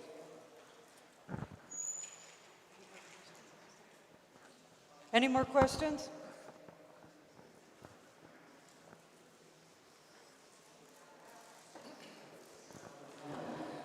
I have a question for governance. I heard that there was a retroactive pay when they were given raises. And if there's any information that they can give about the raises as well, but also about the retroactive pay that they received. This was something that was talked about during the campaign last year. I remember you saying, Frankie, that you were given retroactive raises, and you said you knew that it was not right, and that when you said, if you get elected, you're paying that back. And so that's something I would like to know. Thanks. Oh, maybe one other question. It's with the salaries and benefits here as well, because of the COVID funding that came. It was just something that I heard, that there were bonuses given to the staff from COVID funding. Is that just a rumor, or did that really happen? Because I know as a post-secondary student, I was expecting 2,000 COVID money to come, because I was told that was happening across the country. And that was to help First Nations post-secondary students during COVID, because they had to go online, they needed laptops, internet, all that type of thing. And I know for sure I didn't receive anything. So, and then I hear COVID funding was taken and used for bonuses for the staff, band staff. I don't know.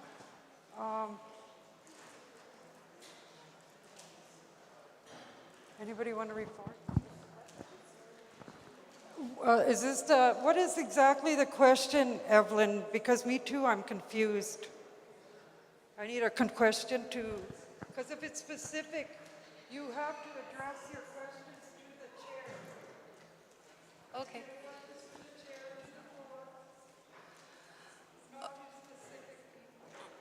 Okay, well, my question to you then, Darlene, I guess you're the chair, right? That's something that I want to know as specific information that's coming from this, from the audit based on salaries and benefits, and it's like the #1 expense here from all of our expenses. These are, again, specific information that I was, told. I'd like some clarification on that.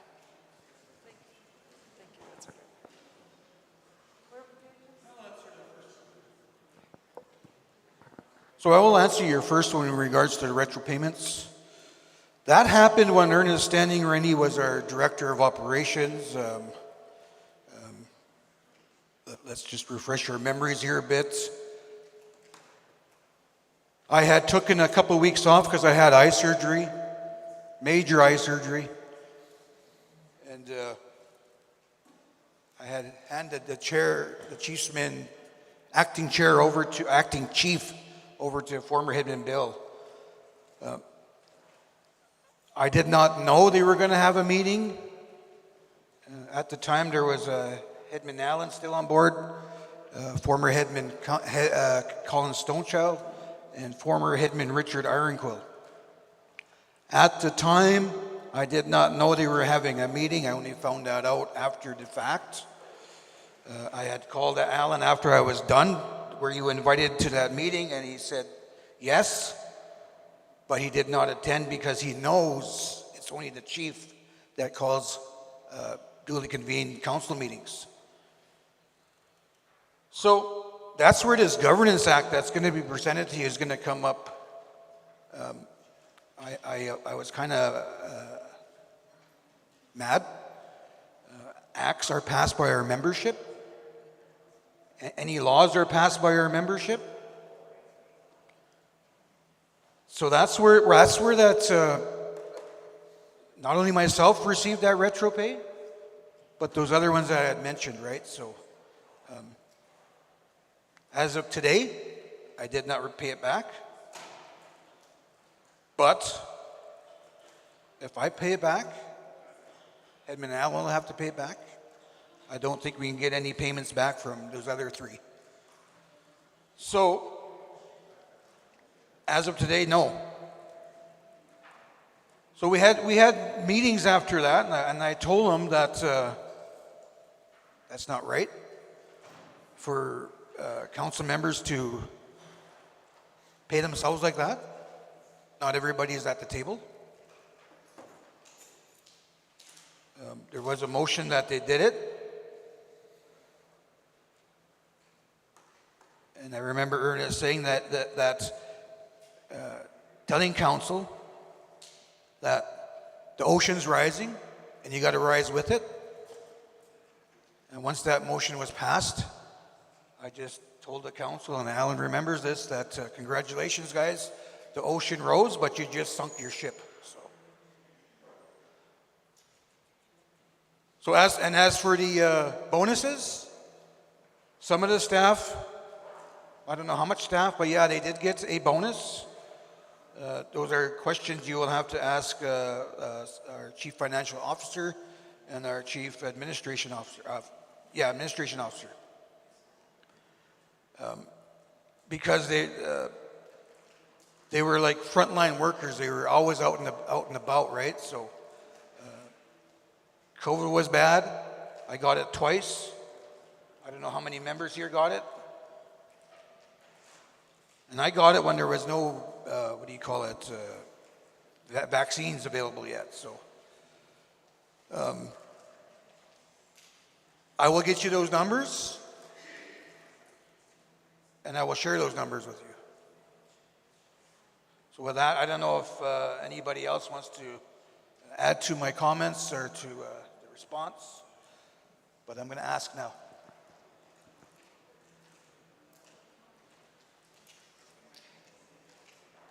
Anybody?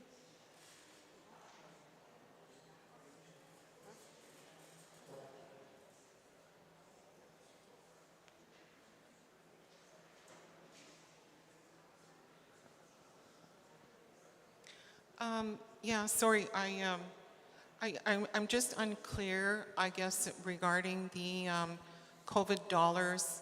allotment, it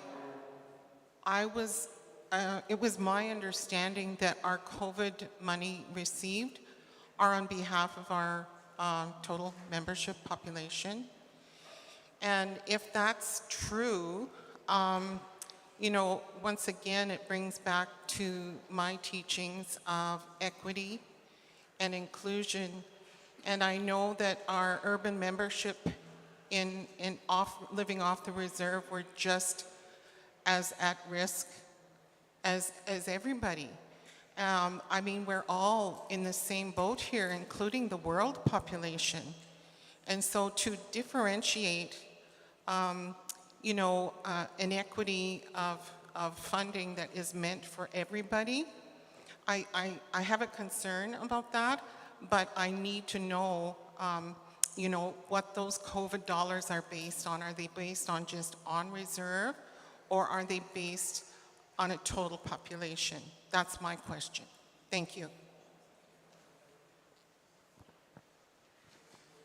Good afternoon, everyone. I just want to supplement the comments made in regards to the COVID dollars. I am an off-reserve band member, and as an off-reserve band member, I did not receive any monies from Peepeekisis. I received a hamper one time in the amount of about $150, but I believe that came from the Federation. Off-reserve dollars for COVID was at your tribal councils. That's where your off-reserve dollars went for COVID. Peepeekisis, we received dollars for on-reserve for COVID dollars. That's my understanding of it, but we will get clarification for that for the next band meeting on November 18th. Thank you.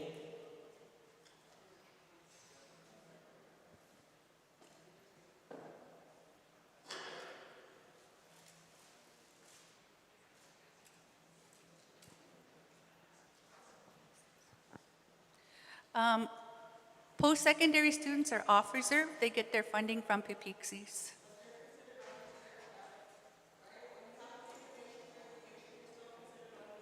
Okay, but I had asked a question about that. I said there's COVID funding that should have come to post-secondary students. That's what I was told. They needed help during COVID. They needed to have extra expenses of internet or laptops. And so I was told that they were getting $2,000 per student, and then I expected that from my band. And I don't understand, like, what happened here? Or did I hear something wrong?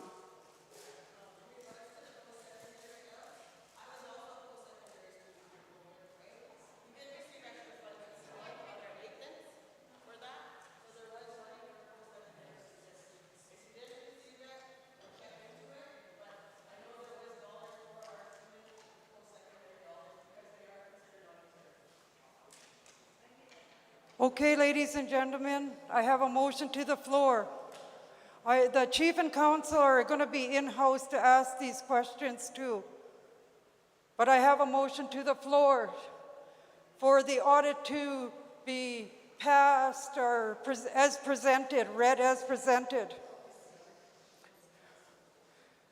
Because if it's an audit question, I will take it.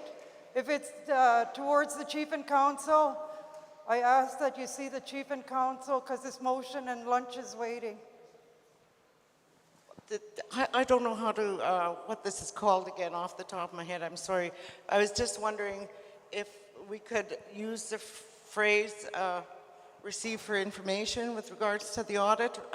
Passing sort of assumes we are well informed in accepting it. So I would make that request that the motion say received for information, the audit received for information. Nothing about it being passed or anything like that.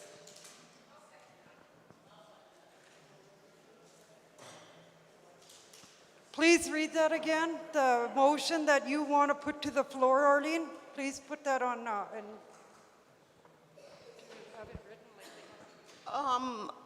Written? Do you have a form? Okay, if somebody wants to take note of this, I guess what I'm trying to say is that I'm suggesting that a motion reads something like this. If anybody's quick at writing, it would say that the, what year is the audit? March 31st, 2022. Pardon me? March 31st, 2022. Okay, so the March 31st, 2022 audit be received for information. Period. It's not complicated, just received for information. Seconder to that motion? Michelle Ward seconds that motion. Goulet. All in favor? I know, they can talk to the council. All in favor? How many do I have to call for the audit? 1, 2, 3, 4, 5, 6, 7, 8, 9, 10. Oh, I know, but I already closed it to a motion. Then it has to go.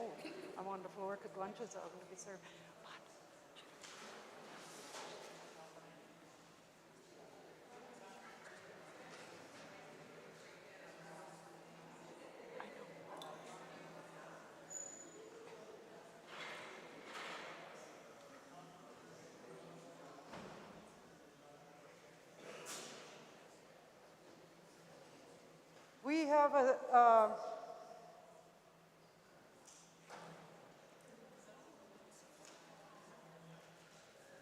We have a motion to the floor for the audit.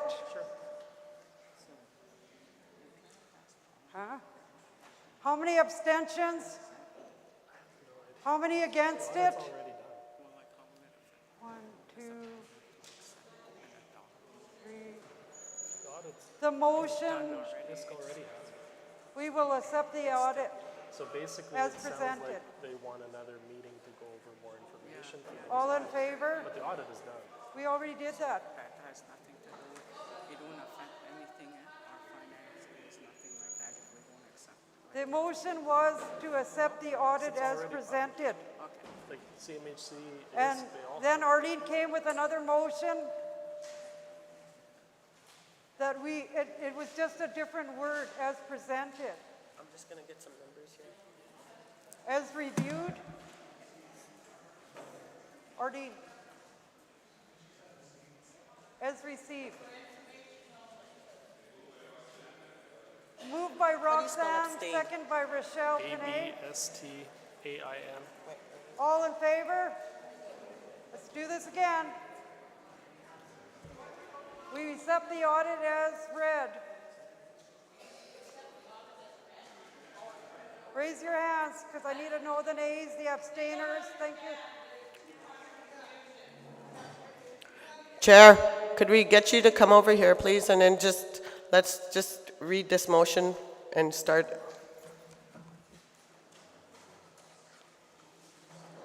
We'll just redo it again. Motion. Roxanne Ward made the motion. Well, Roxanne Ward made the motion for the audit to be presented as read. Michelle Goulet, second that. Question? Question?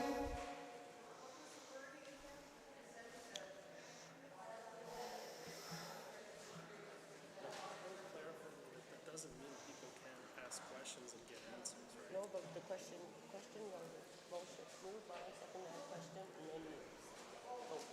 Then usually question, we can call for debate right now too. I'll get it. Yes, Arlene, just one moment. I was looking for the wording received as information so that it wouldn't, any other wording would presume that we're well informed and we can make well informed decisions. And when we receive the presentation, that's it, that's all we can do. None of us, I don't know, maybe some of us are geniuses, but help me out. So the wording I was looking for specifically was that the March 22 audit be received for or as information. I don't know, where would our vote be on the language there? As information. For or as information. Okay, this is what it's, the motion to the floor to accept the motion, the Peepeekisis band members accept the motion. As Audit information presented, only. 2023. As information only? Yes. Someone else do it, not me. What are they moving? The audit's published already. It's already with this, it's already with CMHC, it's already approved. They're just accepting it like that. It was presented. The motion to the floor to accept Peepeekisis 2021-22 audit as presented. Movers Roxanne Ward, Michelle Goulet. Question. All in favor? Raise your hands. Raise your hand. Hi. Come on, I gotta count you guys. 1, 2, 3, 4, 5, 6, 7. 1, 2.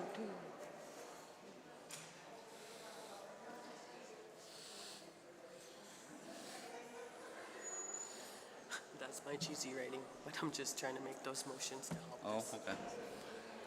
18, 19, 20, 21, 22, 23, 24, 25, 26. All those not in favor? Against? Is there an abstention? Against or opposed? 1. Two, just like two.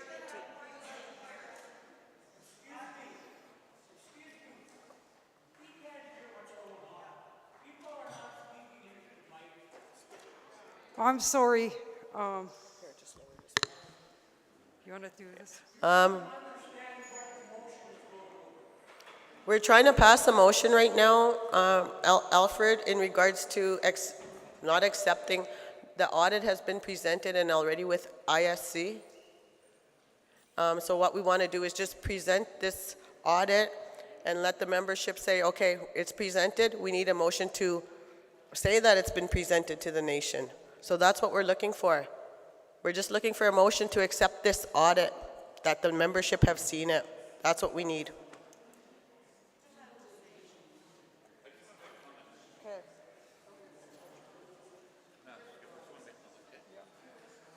Excuse me, ladies and gentlemen, I have a comment from the headman. I just want to add to this, I guess, discussion we're having here. I think our chairperson, Darlene, said that Roxanne Ward made a motion, Michelle Goulet seconded that motion. It's a straightforward motion just saying accepting the audit as presented. I don't think you change the motion unless Roxanne agrees or Michelle agree, because it's already been called to be voted on. So when you make a motion, be very clear when you make that motion, because as governance, what we're doing today is adopting this audit. We're adopting this audit. And next meeting, we have our band meeting. We'll have the minutes. We can discuss it further. It's straightforward. It's the audit of the 2021. Next meeting we're going to be having in the near future will be the 22-23 audit. So we'll have another audit coming up. And I think you shouldn't be changing a motion when you guys are already voting on a motion. It's straightforward. It's very straightforward. Yeah, everybody was okay with it. Okay. Sorry. Darlene, can I say something real quick? Okay. For clarification, I just want to clarify for myself. Headman, Debbie Dieter. Hill. I'm just always. I just wanted clarification. I, like Alfred, am having trouble hearing. So I believe Arlene is trying to, and correct me if I'm wrong, wanting to approve the audit after we all get to review the details, instead of approving it with just categories. Am I correct in I'm just approving assuming? it as presented. Right. You But guys haven't talked to it yet. Like, you guys can talk to it as old business and new business with next band meeting. okay, so Darlene just explained we can just approve it as presented, and then further Old business on the 18th? old business, we can review the details and have questions. Sorry, go ahead. Should I take her a mic?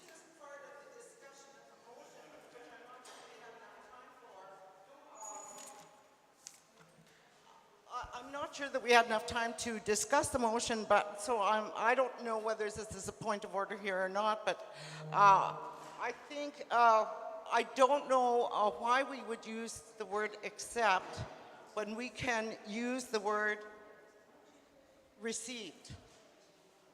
Accept kind of assumes that we have had a chance to study the audit, ask all the questions, and receive all the answers, or at least responses.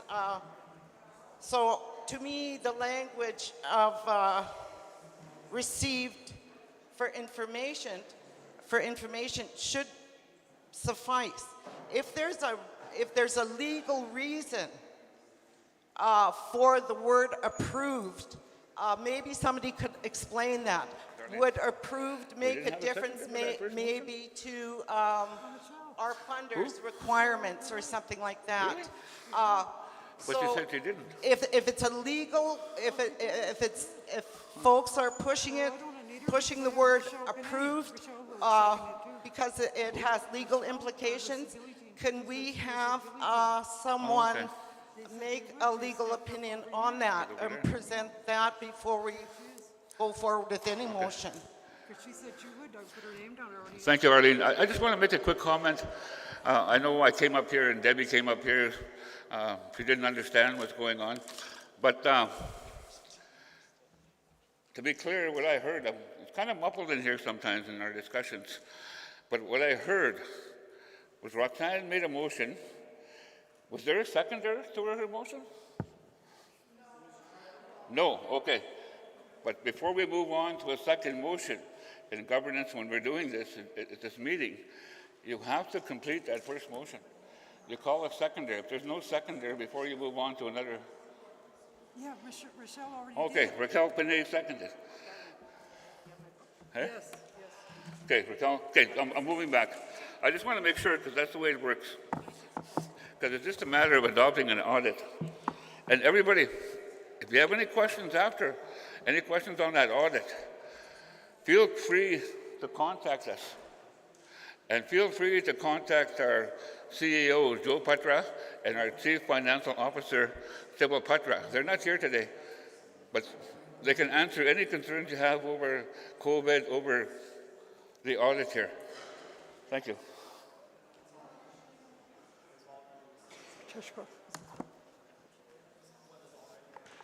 There's a motion pending to the floor right now, so all I want is this motion as presented.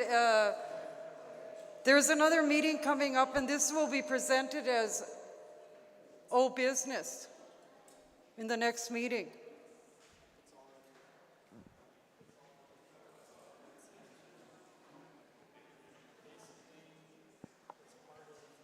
So I guess it's kind of confusion here. So Arlene Dieter and Michelle Goulet, their motion was to have the audit received for information for March 31st, 2022, right? That's a motion on the floor? Yeah, but that's the first one. No. The next motion was by Roxanne to accept the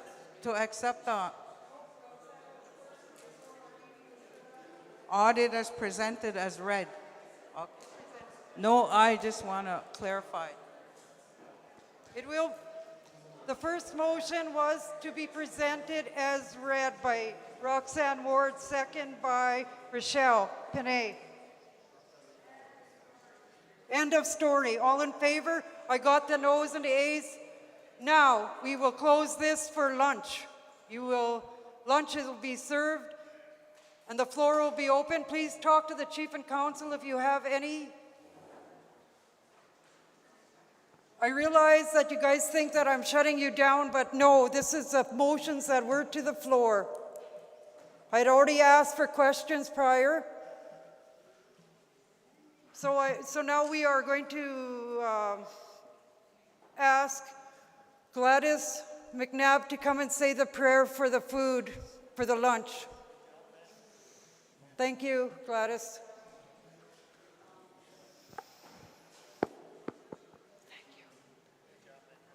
Good job. You're lucky. You got good.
I ask all the elders to make your way, make your plates, have something to eat. We will be opening again.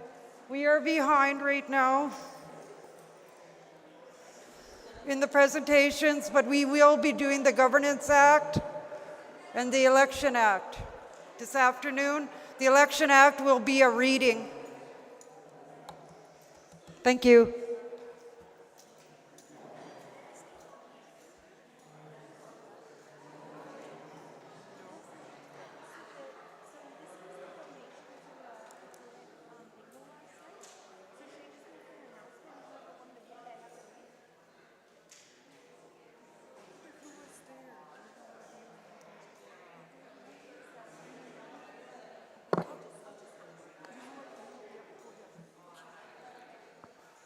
Hi, everyone. I just have a little announcement to make. So yesterday, the Kitayat had their bingo, and there was some donations that were made. So Joshua Fraser Brass purchased a hoodie from my shop and donated it. Now, I don't know who won the hoodie, and I don't see Norma here anywhere, but if anybody knows who won the hoodie, you could just have them come over and see me, and I'll give them the hoodie, okay? Thank you.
send it to the people online? That's the problem.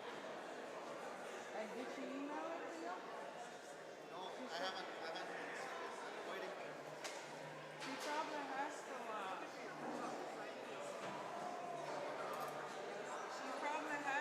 get the machine started first. I need 2 more chairs here. Where are we moving? They want me to stand there. Jeez. You don't have to stand. I can bring the mic. That's long. I know. That's not. Sit with that mic. It doesn't matter. Or what?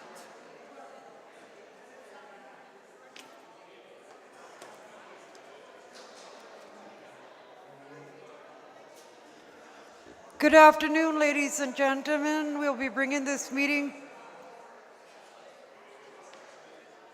We'll be calling it to order in 5 minutes, please.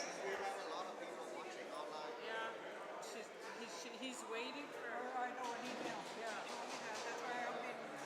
So, yeah, we'll wait.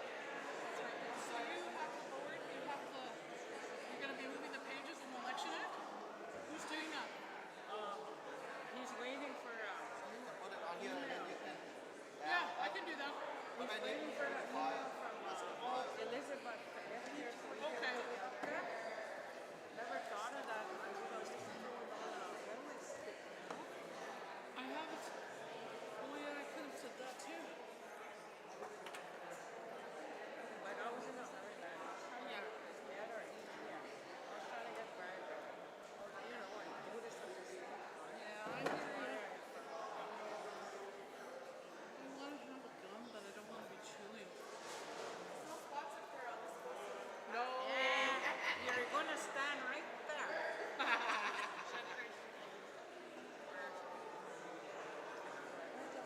We're waiting for. You can sit beside me. I don't want right. Push down a little bit.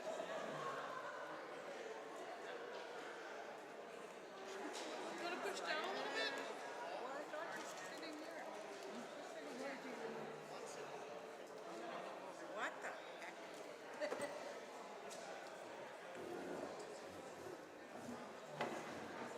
Do you want to work this? And just move it as she's reading? Yeah. Once they put it on there, they don't have the file yet, but you can move it in front of you.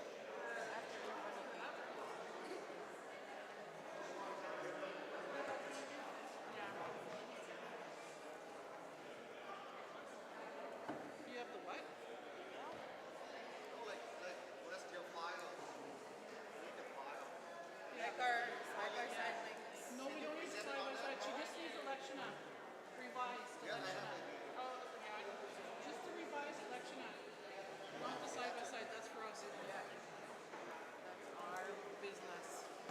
You want to plug it in?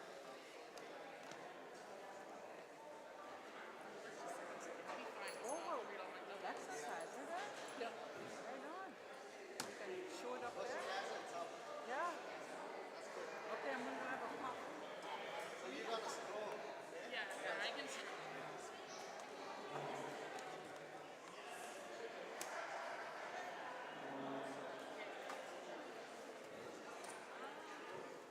You have enough room?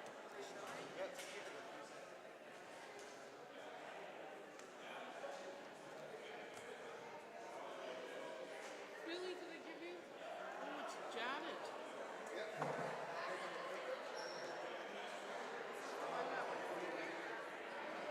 Is this the revised one? Make sure you get the right copy. The one from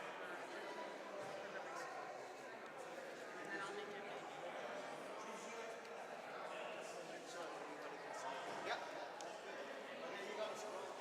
Oh, I'm sweating.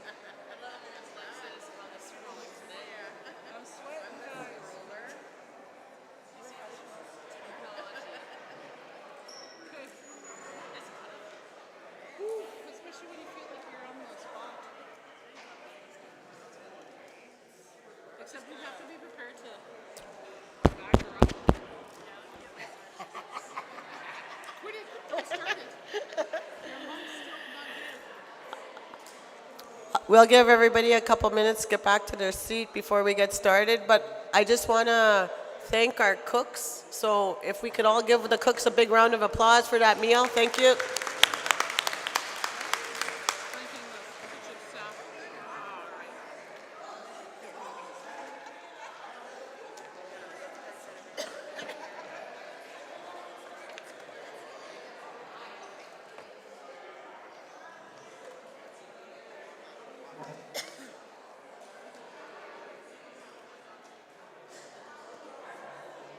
I think I'm okay going with my copy.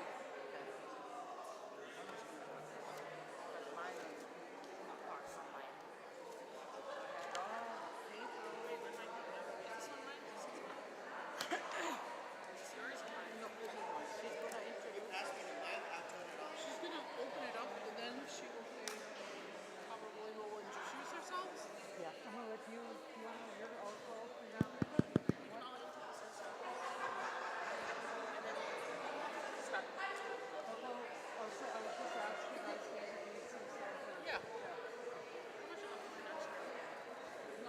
Good afternoon, ladies and gentlemen. I'd like to thank the cooks for such a wonderful meal and the prayers that have been said over the food. Thank you. We've come to the Election Act Committee. The Election Act Committee will present the Election Act changes. They will also present the Governance Act. The Governance Act is an act for rules for the council, chief and council. Now I'm going to hand this over to the committee. Thank you.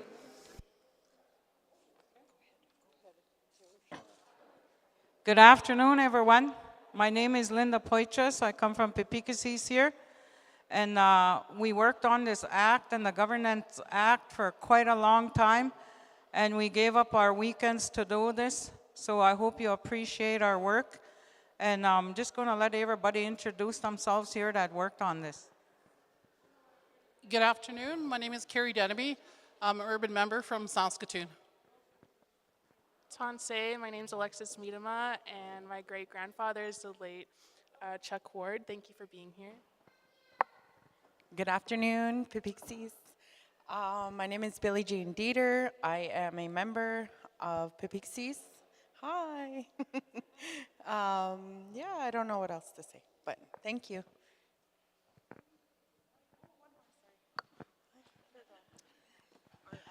Good afternoon. My name is Janet Sigurdsson. I was going to say Tanse Ngosin, Janet Sigurdsson. And my late father was Walter Dieter, and Inez are my mom. Amen. All right, so we're going to go through this, and we're going to start off on page 1 of 23. That's our first change in interpretation. The C is the appeal tribunal. And it's an appeal tribunal means the tribunal consisting of 3 individuals who are not members of Peepeekisis and are trained as tribunal members who are selected at a duly convened general band meeting on the 3rd Saturday in July in the year an election is held. That was our first change.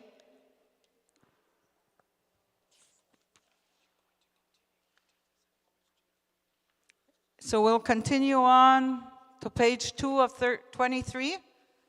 The next change is I, where it said criminal records check.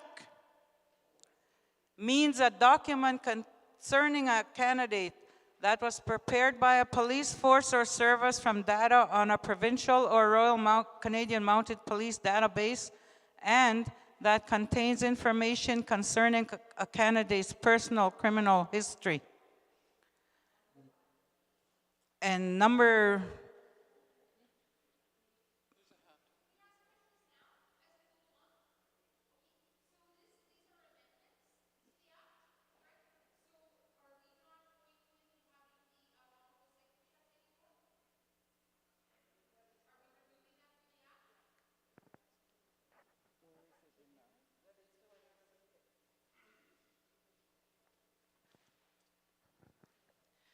Yes, our rationale was that we're going to remove the vulnerable sector as it is covered under criminal records check and is further recommended to be removed from legal review. We sat down with the Tribal Hills Police and we walked through it, and they said that if we ask for a criminal record check, that will include a vulnerable sector check.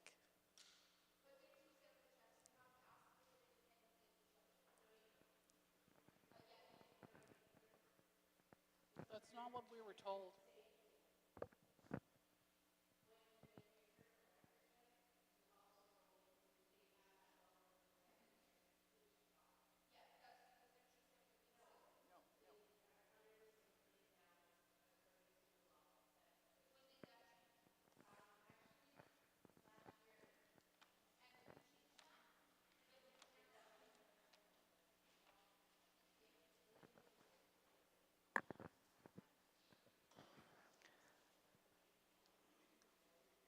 The next change is P, electors list, means a list of the electors that includes an electors A or I, last name, middle and first name in alphabetical order, 2, date of birth, 3, registry number, and 4, last known mailing address. And the reason is the electors list is confidential and is different from a voters list that is provided to all the candidates and posted for a review at the administration office. That's why that change was made. And this one here, R? PQ. Number R, letter R, is Governance, Treaty, and Justice Committee. Means a committee appointed by the Governing Council to coordinate the development or amendments to this act and other Peepeekisis legislation as required.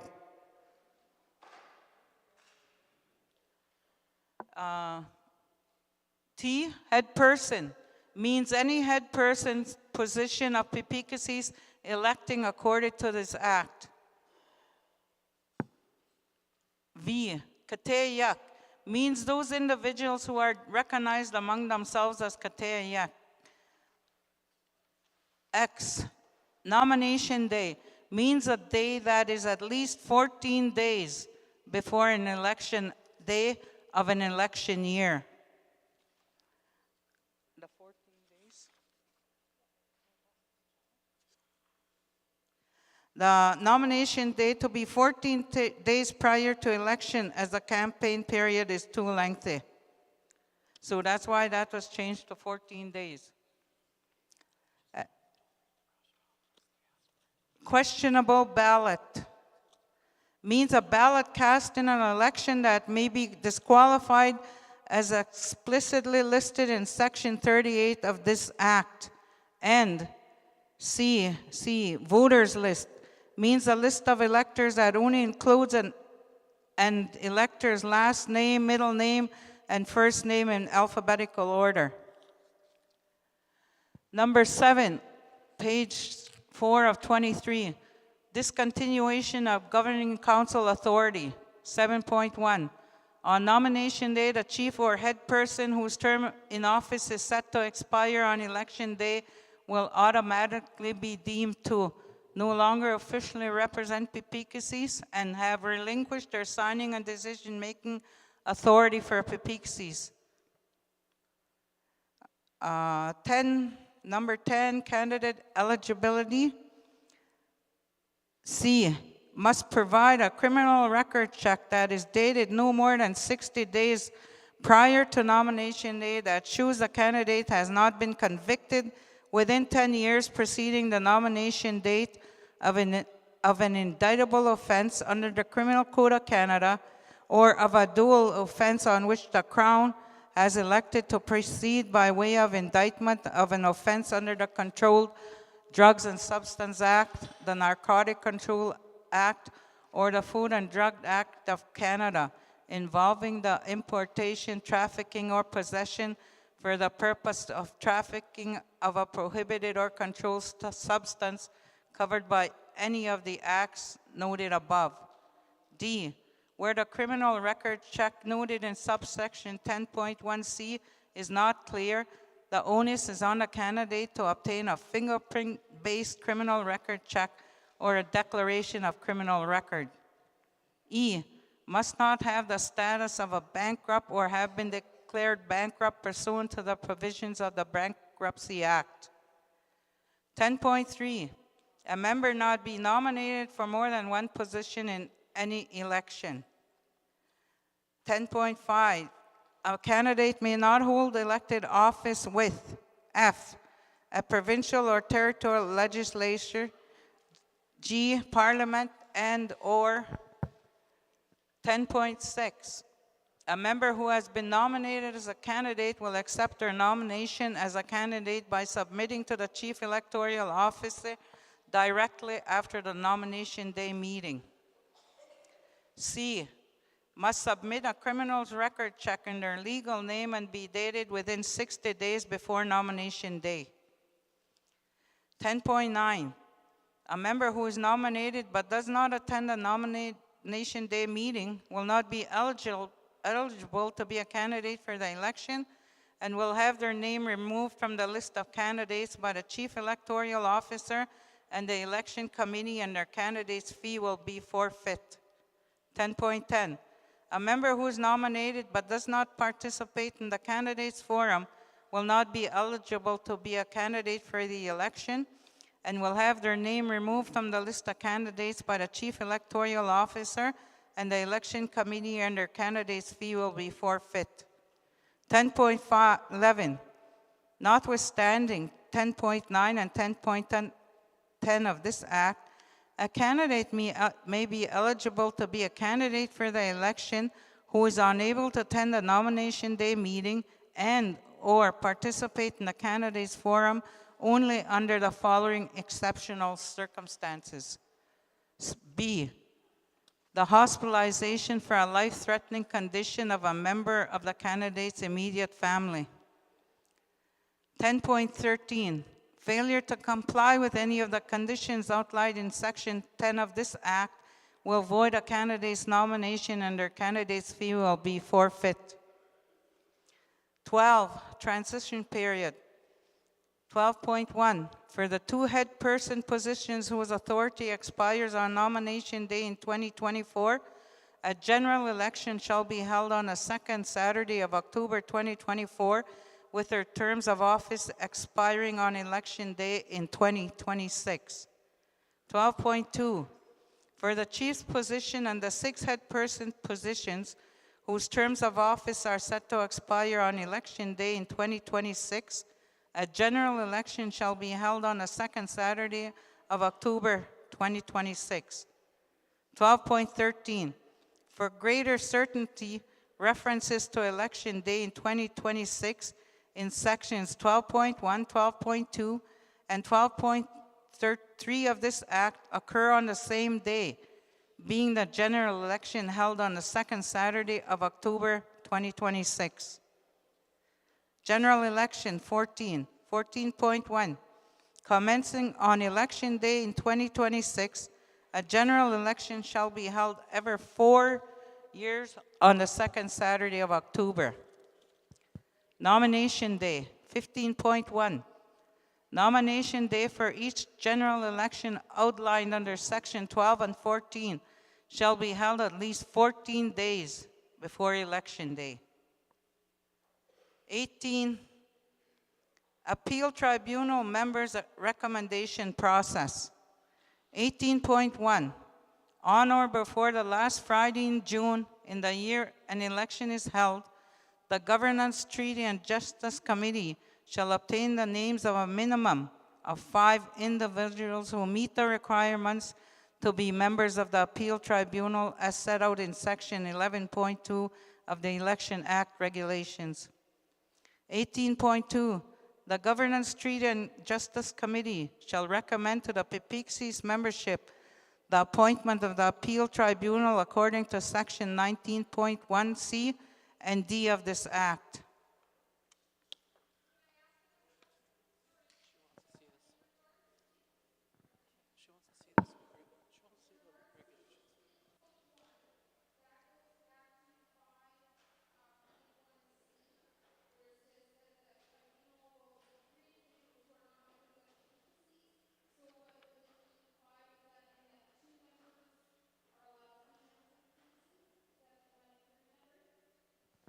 No, actually, we have a minimum, we'll submit a minimum of 5 that follow that criteria that's listed, and they'll choose 3 of them and 2 will be alternate.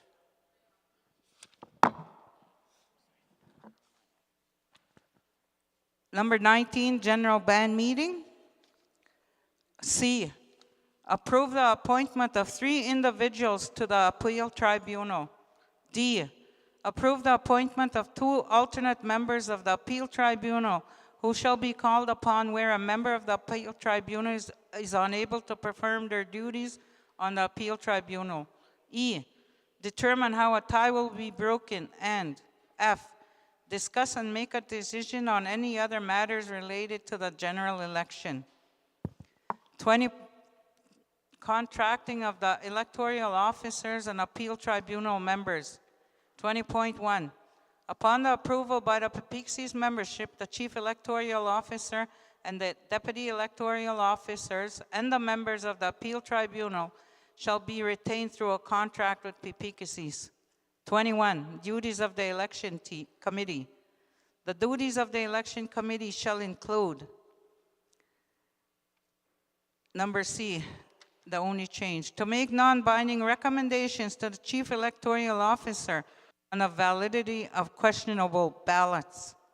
E, to make recommendations to the Governance Treaty and Justice Committee, and in the absence of a Governance Treaty and Justice Committee, to the Chief Administration Officer on amendments to this act. And 22, general responsibilities and duties of the Chief Electoral Officer. 22.2, the Chief Electoral Officer shall undertake the following general responsibilities and duties. A, be empowered to draw on the resources of Peepeekisis to execute their duties. B, work with and seek advice from the members of the election committee to ensure the requirements of the Election Act and the Election Act regulations are followed. C, retain and maintain the security and confidentiality of all Peepeekisis election documentation and materials until such time as such documentation and materials are no longer required according to the Election Act and the Election Act regulations.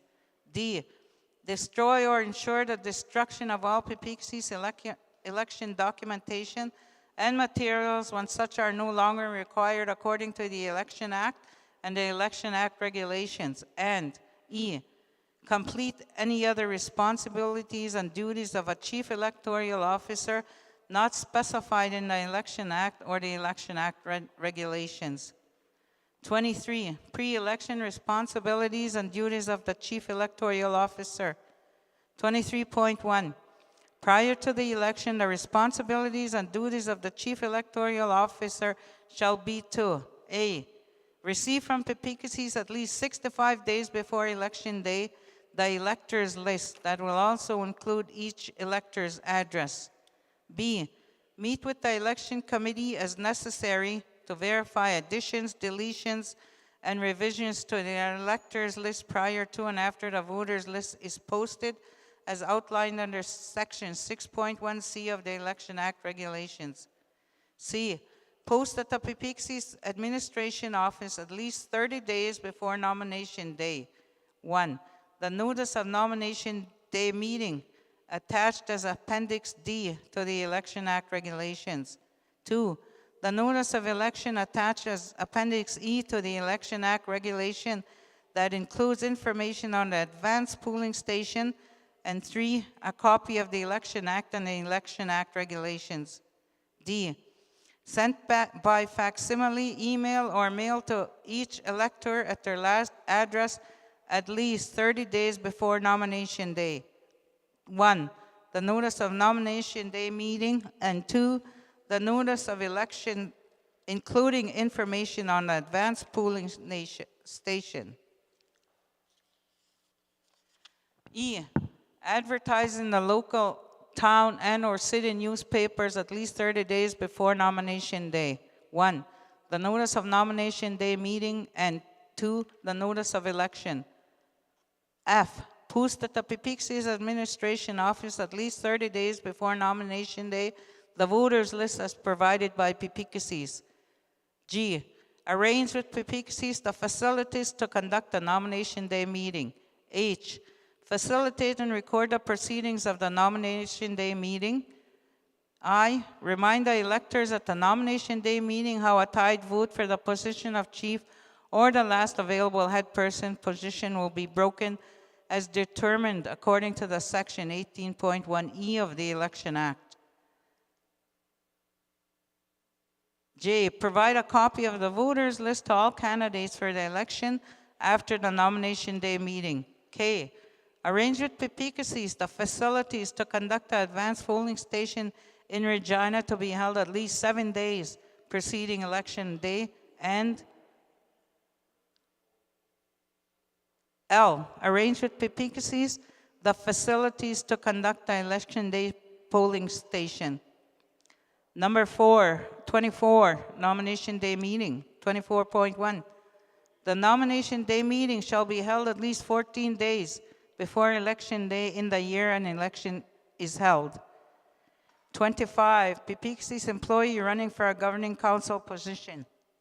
Did we make a change? We didn't. Just new number. Oh, no numbering? And 25 is highlighted because we have no numbering from there. 24, 25, 26, 27, 28. 28 has some changes, but the others are highlighted because they're no numbering. So we go to 29. Acclamation of a candidate. So in B, upon taking the oath of office pursuant to section 40, 29.2, for clarity, a candidate who is acclaimed to the position they are seeking on the governing council shall assume office after have taken the oath of office pursuant to section 40. And that's highlighted, 30 is highlighted because of numbering. Advanced polling station, 31.1. The chief electoral officer shall arrange with Peepeekisis for an advanced polling station in Regina to be held at least 7 days prior to Election Act.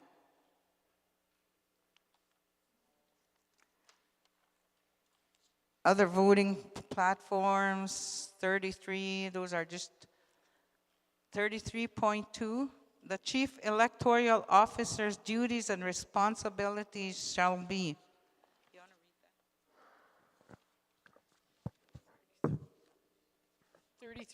33.2, the chief electoral officer's duties and responsibilities shall be to A, undertake all the duties and responsibilities required of the chief electoral officer. B, preside over the election in general. C, preside over all electoral activities of the advanced polling station. D, preside over all electoral activities on election day. E, ensure all the facilities for the election are in order and are appropriate for secret ballot. F, make all arrangements for professional numerical pre-printed ballots that shall contain directions as to the maximum number of votes for the governing council positions that an elector may make. G, in consultation with election committee, ensure appropriate documentation is provided or completed respecting any revisions to the electoral's list if it is demonstrated that one, an elector's name has been omitted from the list, 2, an elector's name is incorrectly set out in the list, or 3, the name of the person not entitled to vote is included in that list. H, ensure in the presence of the election committee all ballot boxes are empty prior to the ballot boxes being sealed. I, examine and rule in consultation with the election committee on the validity of all ballots cast. And J, identify and keep separate questionable ballots which are disqualified or canceled. K, manage the counting of the ballots, including the ballots from the advanced polling station. L, announce the ballot results.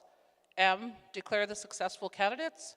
N, complete the delivery and deliver the chief electoral officer election report attached as Appendix G to the Election Act regulations, and to the Chief Administrative Officer. O, post the official results of the election at the Peepeekisis Administrative Office. And P, ensure that there is no loitering in the vicinity of the polling station and is empowered to control or evict loiterers where they deem it necessary, including the enlistment of security personnel or the Royal Canadian Mounted Police. And Q, for the purposes the Act and Election Act regulations, loitering includes action of a candidate or the actions of a representative of a candidate within the area of the polling stations or in the election facilities. 1, which interpret an elector's activities. 2, which influence an elector's activities. 3, which intimidate an elector's prior to casting their ballot at the polling stations. And 4, accosting an elector. 5, inviting an elector to a candidate's hospitality room, and or 6, any other actions that may be deemed by the election committee to affect the right of elector to freely choose their candidate of choice. 34. What's the changes on 34? No, nothing, just no numbering, no numbering. Okay, new numbering on 34, 35, 36, and there's some changes to 37.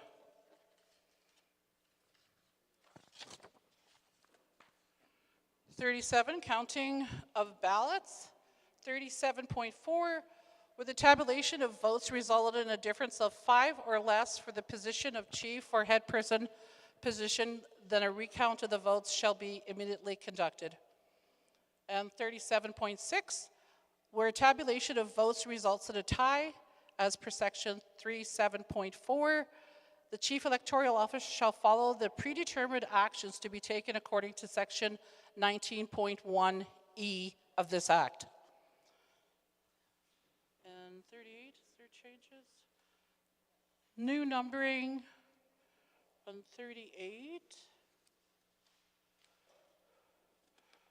Was that it on 38? I think so. Yeah. And then 39, we go to 39.2. 39 is the declaration of successful candidates, and 39.2 is the Chief Electoral Officer shall prepare a list of candidates for the head person positions, ranked by order of the number of votes received, with the highest ranking candidate being the one who received the most votes cast in their favor. And 39.4B, mail the official Peepeekisis election results to Indigenous Services Canada. And C, post a notice of the official Peepeekisis election results at the Peepeekisis Administration Office. Then we go on to some changes in 40, oath of office.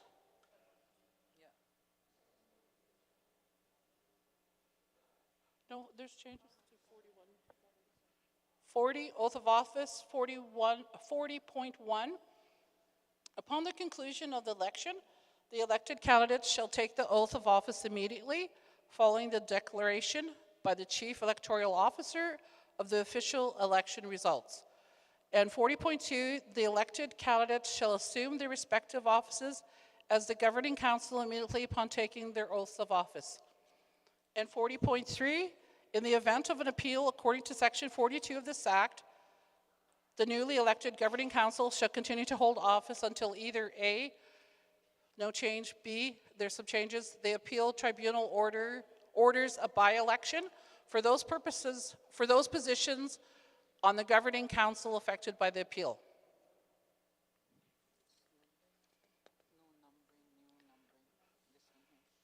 New numbering on 41, new numbering on 42, the election appeal. 42.3, the basis for an appeal is restricted to election practices which convene this Act or the Election Act regulations. 43 is numbering. And 44, governing council. 44.2, for greater certainty, any governing council member whose election is not the subject of a by-election under section 45 of this Act shall maintain their position on the governing council. 45 is new numbering. 46 is new numbering.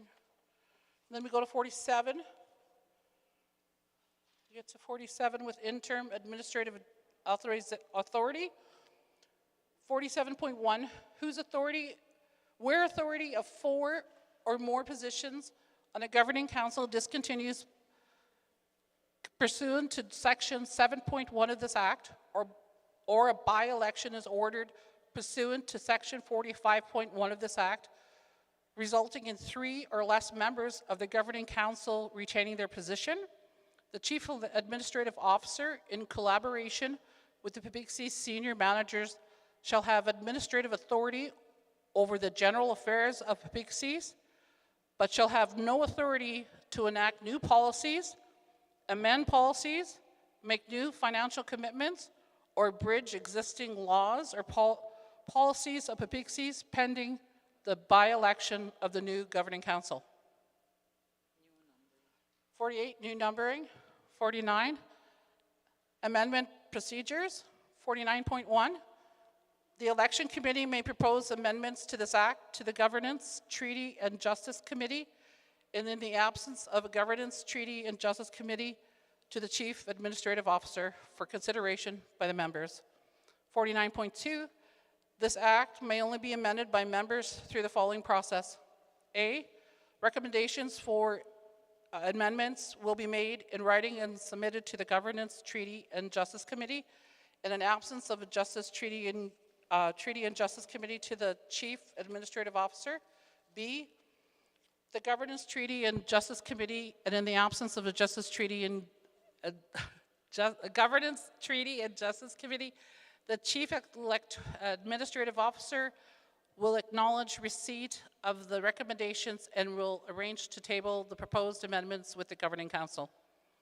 C, the Governing Council, on behalf of the Governance, Treaty, and Justice Committee, shall, within 30 calendar days, arrange for the proposed amendments as developed or revised by the Governance, Treaty, and Justice Committee to be distributed to the Peepeekisis membership through a mail-out, email, facsimile, personal distribution, and any other means to ensure members receive a copy of the proposed amendments. And D, the proposed amendments shall be presented by the Governance, Treaty, and Justice Committee, and in the absence of a Governance, Treaty, and Justice Committee, the Chief Administrative Officer at the duly convened general band meeting of the Peepeekisis membership for consideration.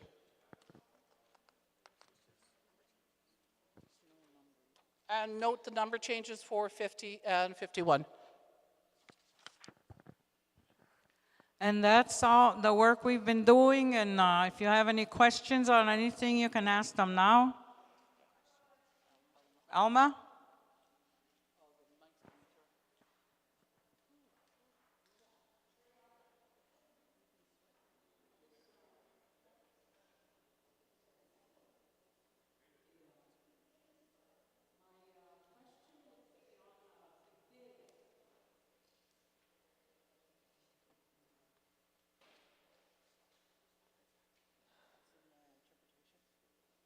Is it in interpretations?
to meet all the time. We need more input from the older members from the community. That's what I wanted to say to Keteak here. Thank you. Okay. Oh.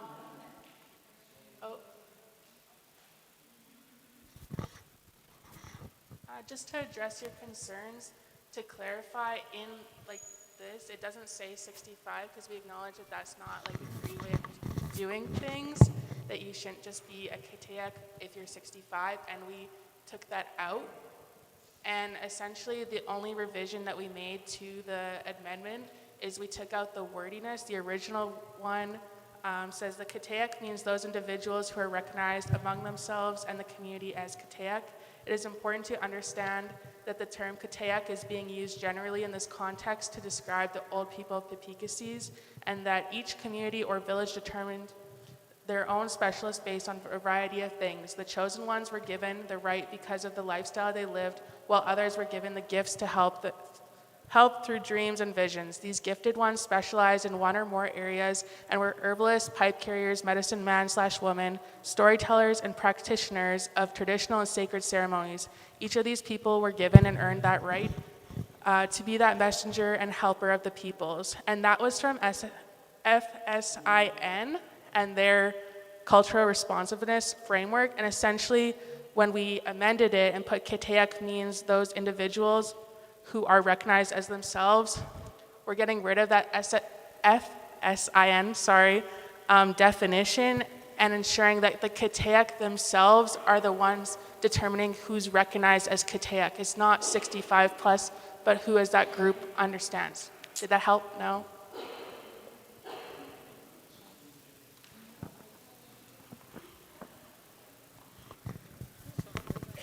Hello. Is there any more questions? Really? Good afternoon, everyone. And it's nice to see all those that are interested in what's going on here to stay and have input. Because, as you know, it's hard to get our people to sit here and do business with each other. And this is important. We always talked about the Election Act.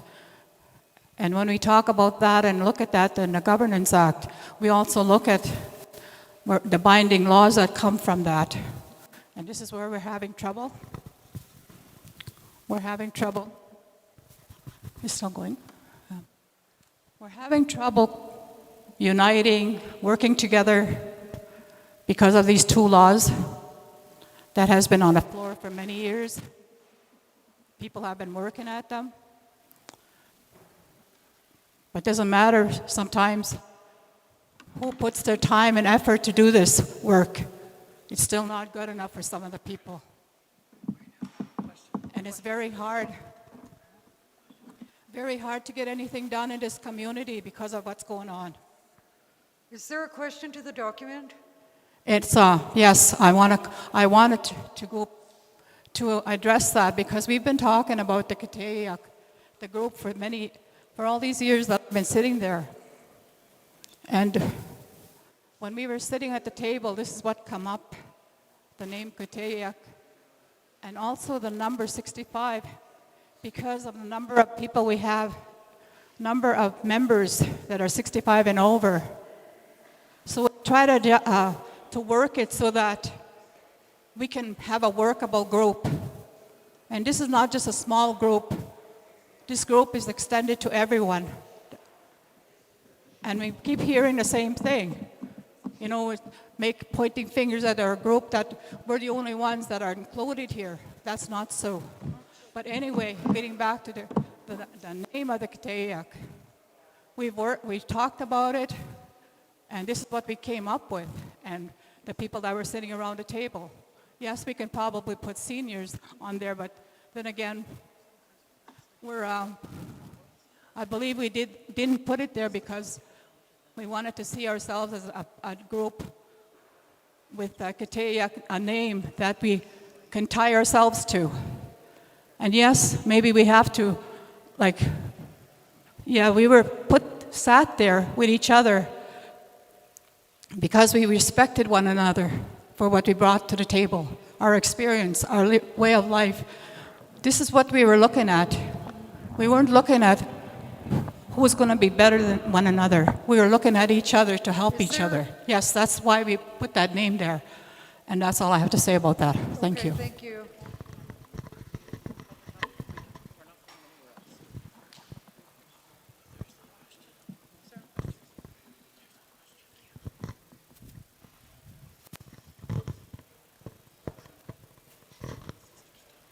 I didn't mean to upset anybody by bringing this up, but it does upset me too when people bring out something when they want to have input. You know, we're just like we're not to say anything. You know, we want to be, people want to shut us up, and that I don't agree with. I think we all have a right to, you know, give our ideas and our input as old people. You know, we need to respect people as they get older too. You know, I said that because that's the way I was brought up. To understand.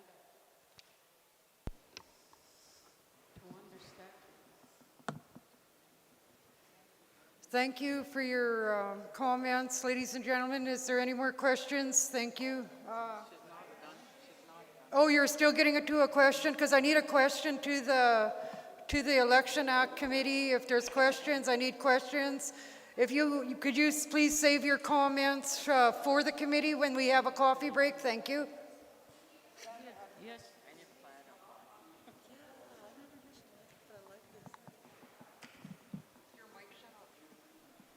Can you hear me now? No.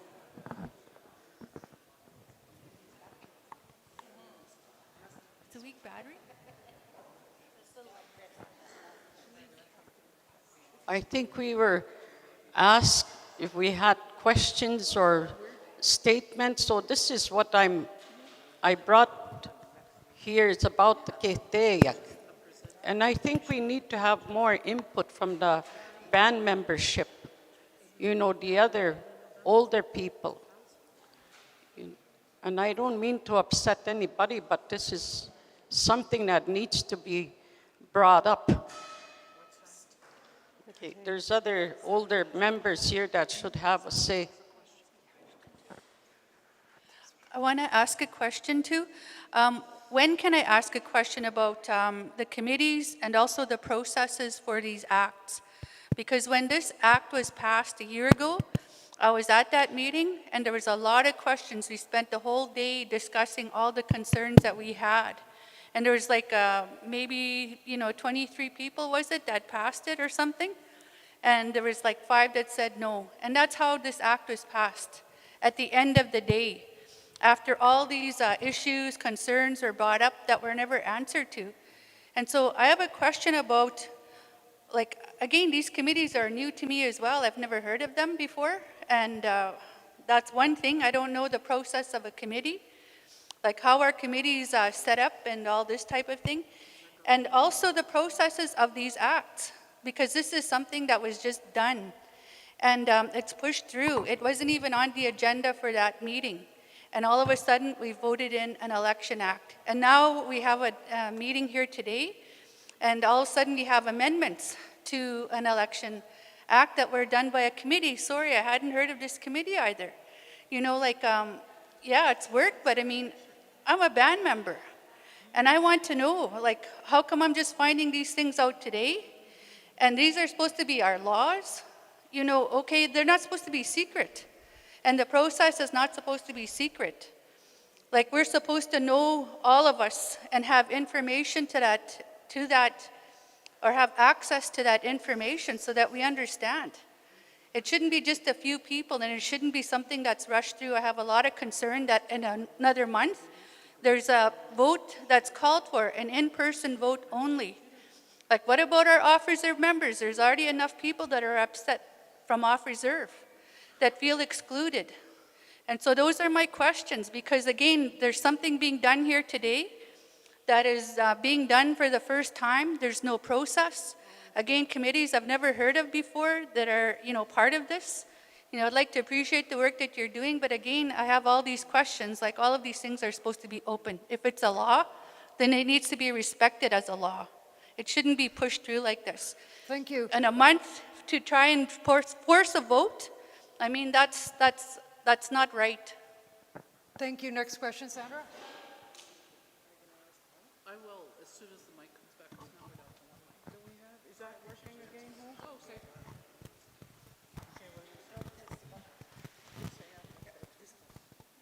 Darlene, can I respond to that question? Carrie will respond, Carrie Denemy will respond from the committee to that question. And then I'll... There's full transparency from my part. There was a call from the administrative office for committee members, and there was a list of committees. And I can't recall right now where it came from or how I found out, but I applied to that, and I got picked for this one. And I'll let Chief answer your, because it's a leadership question, actually, not our committee. We all applied, or I think there was some that had applied and some were asked. So that's a difference of all of us here. We either applied or we were asked to sit on this committee. Okay, so just quickly, all our committees got dissolved when Edmund Bill was still on council. So that was how many years back? 2-3 years. And we haven't really filled them out. We did have a call out, and we were having a lot of difficulties getting people to come on these committees. I don't know how many times we had a call out, but in the end, we left it up to our chief administration officer to ask certain people to come onto these committees. And I'm going to be honest with you, this is the first time I'm meeting this lady here. I know her mom good. I know Carrie, I know all the rest of the people. This is actually the first time I'm seeing this committee, so I do know they were working on it, on this act, because we wanted to, I guess, get this passed, get it worked on, and I don't know how many, was it over the past year you guys are doing this, or? Yeah, we've met, I think, probably five, 6 times. 5-6 times, and we didn't even know when they met. That's how we have it set up, right? So we didn't want to have any kind of influence on what's going on here. So, and we still don't. So the headman and head persons can, I believe Headman Blaine, in his report, listed all the people on his committees that he's a part of. So I'm not sure about the other ones. I got to look at them quickly. So that's how that came about.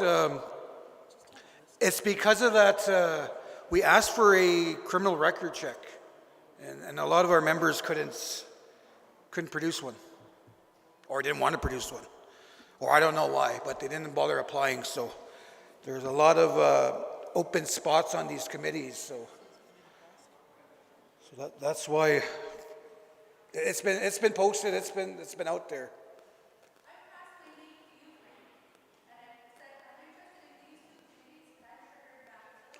Yeah, and I did put your name down.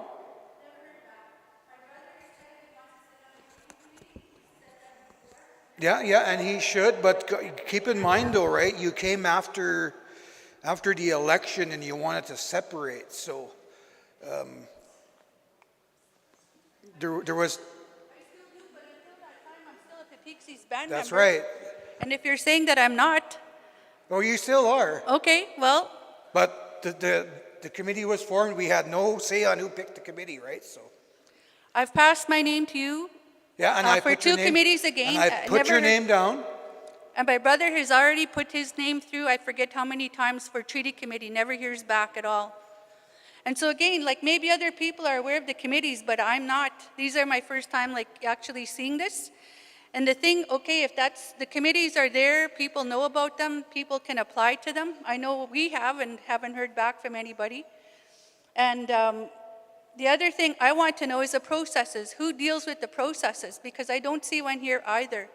There's a problem with the process where you don't even put a vote onto the agenda. Like this is how the Election Act was passed last year.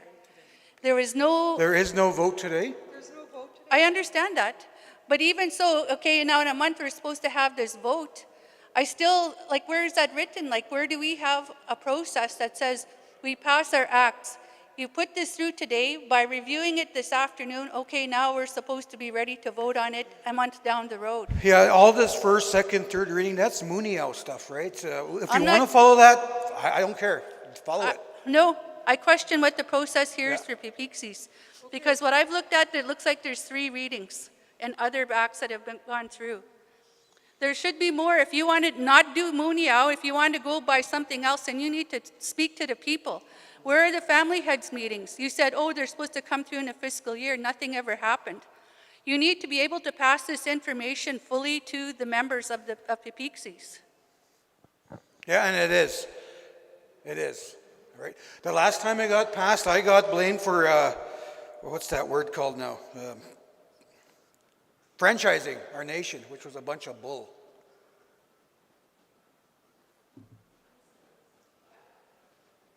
I got blamed for franchising our nation at the last election act that we went through, which was a bunch of bull. I'm sorry, I forgot. So we will continue on here. Okay. I think this governance committee, justice committee, are doing an awesome job. And this is my second time seeing this information. There is a process. I think you guys explained it to them already. You come back on the 18th. I don't care if it's not passed. If it's not passed, then the new Alan and Debbie will have to run under the election act that I ran under. So, simple as that. Thank you, Chief. Thank you for the questions and comments. I've got one more question, and then we're going to have a break before we go into the governance. Okay, so I'm looking on page 13, and it talks about the advanced polling station and other voting platforms. And I guess my question is, because I don't live here and I'm off reserve, is if I was going to vote, where would I vote? Is that like not a place that you would put in the act? Are we to assume that it's here?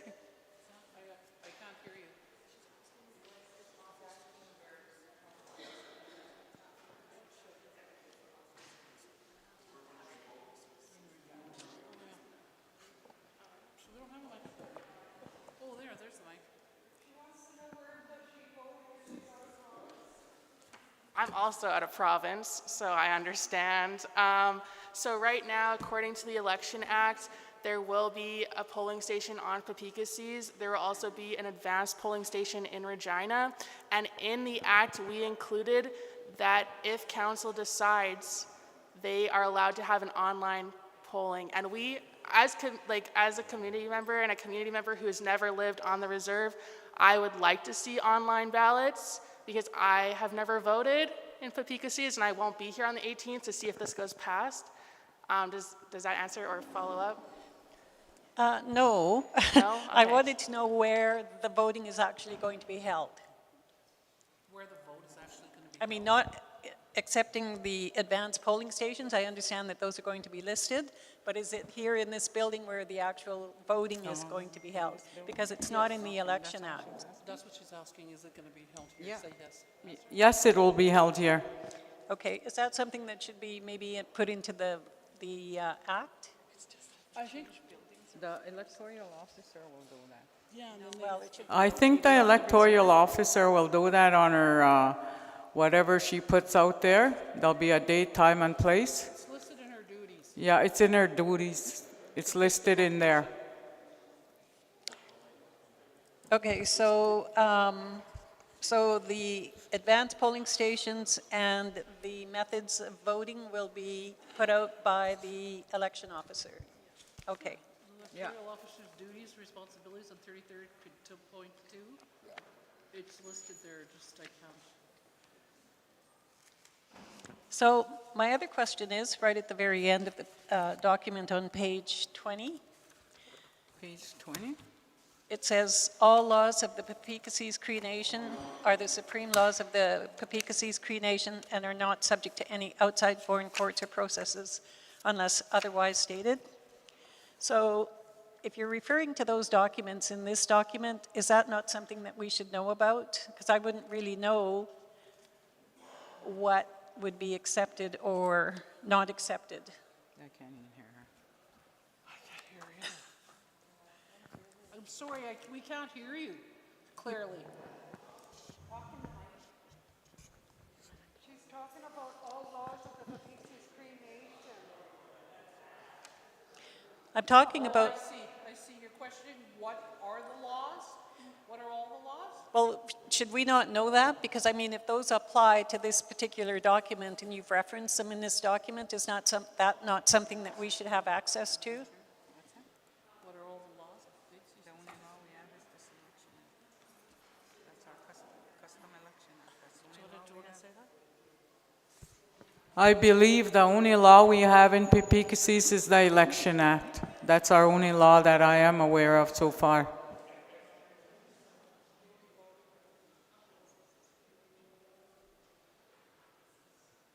So should that be taken out then? What should be taken? We'll take that to note, but I mean, if we introduce other laws, you know what I mean? Yeah. But say that, we'll note that as changes. Hello? We'll note that as a change. We'll put it down there, but it's just that in case some other laws come into place, then it'll be already there because our law, our Custom Election Act is there already. I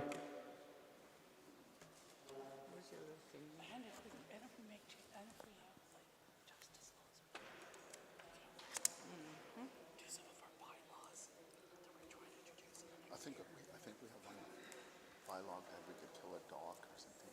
Yeah, we don't know. We don't have a list. We should get a list of all the bylaws.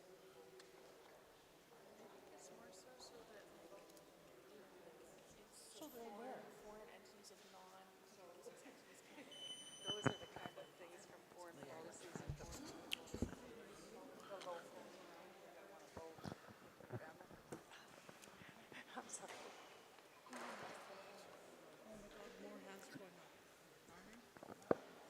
Sorry, Arlene, Michelle was already. Hi, just a couple quick questions here. So I'd just like to clarify on page 15, section number 36 to 36.1. It states that one scrutineer may be appointed by each candidate at the close of the polls on the election day. So does that mean that in the elections going forward, that the ballots will not be counted out and distributed to several different counting tables, whereas that the nominated candidates cannot have scrutineers at each table? Or will they all be counted at one table and witnessed by the electoral officer?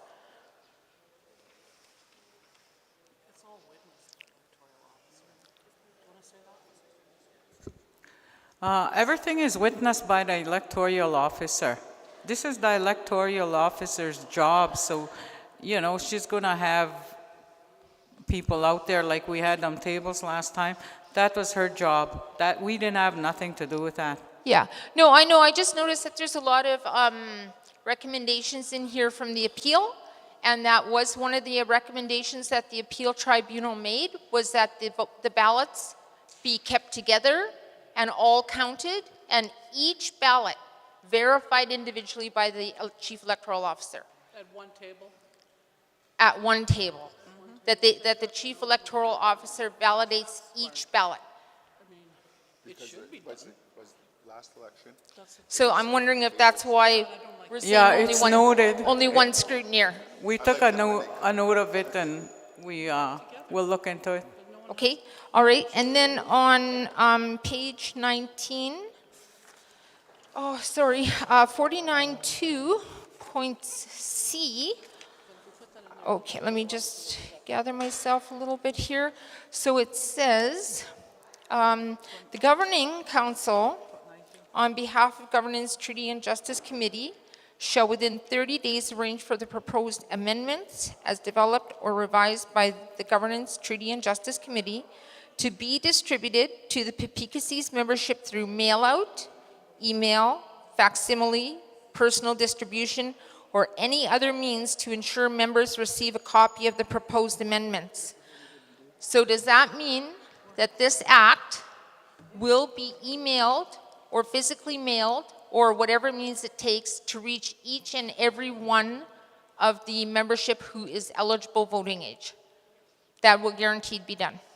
Okay, and my next question is, where are the regulations for this act?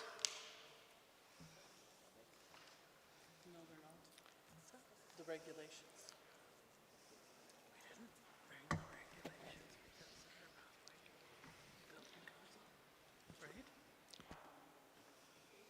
Yeah, it's a policy. Is it? Here you can answer. I know in the appeal that was another concern that the tribunal had, was that the regulations were not presented to the membership at the same time as our last election act, and because of that, there were things that happened that should not have happened. So we want to avoid those mistakes again, and we really need to have those regulations presented to the membership as well. That should have been done today, along with this act. And I'm not criticizing anyone, I'm just saying that that should be happening right now. We acknowledge that, and we will, we're noting it, and that we will try to get copies prior to the November meeting. Those regulations, I understand, are not passed through a vote from the people.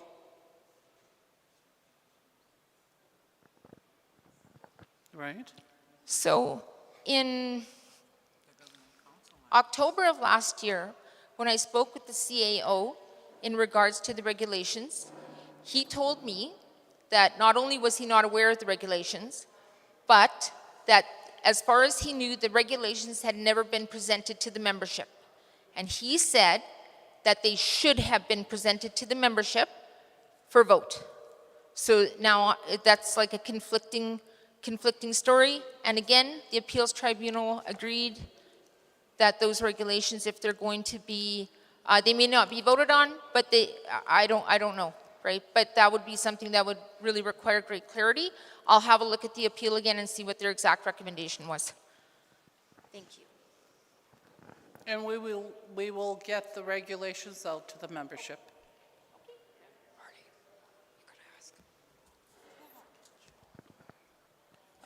I'm sorry, I just lost track of some of the items here, but basically going back to our laws being, what's the word?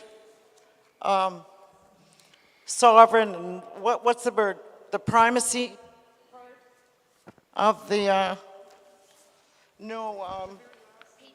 yeah, that, yeah, 51(1), all laws of the Peepeekisis Cree Nation are supreme laws of the Peepeekisis Cree Nation and are not subject to any outside foreign courts and processes unless otherwise stated. And, you know, I see that, and I see we're asking for criminal record checks, so we're observing Canadian law or provincial law, whatever we're doing there. And then we see an exclusion. Oh, I'm getting to that, Darlene, thank you. You're a chairperson. I don't need to be led by you. I'm fine. Was that 2 minutes? Why my 2 minutes are up, are you saying? No, I'm just saying, like, you need to get to a question. I'm working on it. I'm a slow learner and I'm a slow talker. I might take a bit more than 2 minutes. Anyways, the gatekeeping I'm not totally appreciative of, and I'm not the only one that's noticing it, but whatever. I'm pretty sure somewhere near it talks about freedom of speech in one of these bylaws here. Anyways, so in another place, if someone was given the authority to to protect our treaties and our laws, and if they were charged somehow, if they were convicted, charged and convicted in protecting our bylaws, then all of a sudden, you know, they're okay to go. They're, you know, we're not going to take that into consideration. And I just feel like we're not clear here. We're referencing, even in the criminal record check, Canadian laws, provincial laws, and on the other hand, we're talking about the primacy of our laws.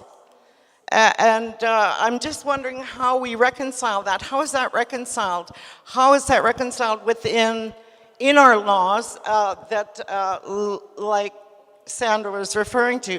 Maybe we need to have those discussions first before we say things like primacy, and you know, because you know the laws come from the nation, and I'm just wondering, again, are we missing processes when we're referencing all the laws in Canada and then naming ours as supreme laws? It's just very confusing, and almost as if we're not too sure exactly which road we are on. And I understand we walk in two worlds, we get that.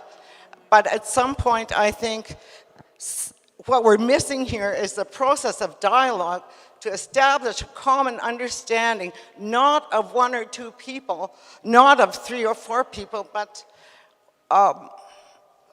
something that represents the whole.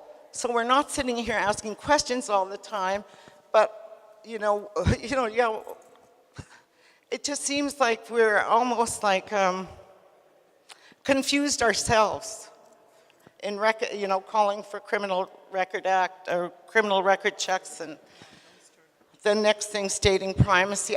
Help us to understand that, someone. Any comments?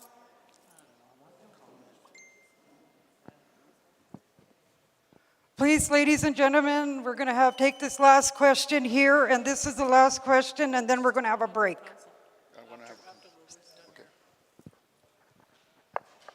Good afternoon again. I have a question. Maybe I have to wait for the Governance Act, but I'm just wondering, once you're elected, you're a candidate elected to be working, or you're on the group of headmen, chief headmen, I'm wondering, like, is there anything that says that once you get this position, that any other outside employment, if you're working elsewhere, you know, you're now put your name in here to work for the Peepeekisis, right? Membership. Is there anything saying that you need to let that position go and work for the Peepeekisis? Because I really think that if you're in that position, that I think you should be working for the people and not having an outside job, because that takes you away from what you're supposed to be doing. I just wanted to see that put in there somewhere. If it's already in there, then I probably missed it, but that's something that's been on my mind. So that's what I wanted to bring up. For sure, Lily. Actually, we'll discuss that, and there's a section in the Governing Council Act that we'll talk to, and you'll recognize when we go through that act that pertains to that information or that question. I just want to just kind of like clarify, like to going back to Evelyn, and it says that she said she didn't know about the committees, but she applied and gave your name, and it says there was a call out from Selena Dieter on March the 1st, 2022, and it's for the members with their resumes, and then it goes on, and then the People's Committee closed September 30th, 2021. And I was looking at it on the internet there, and it says that applied by September 10th, 2021.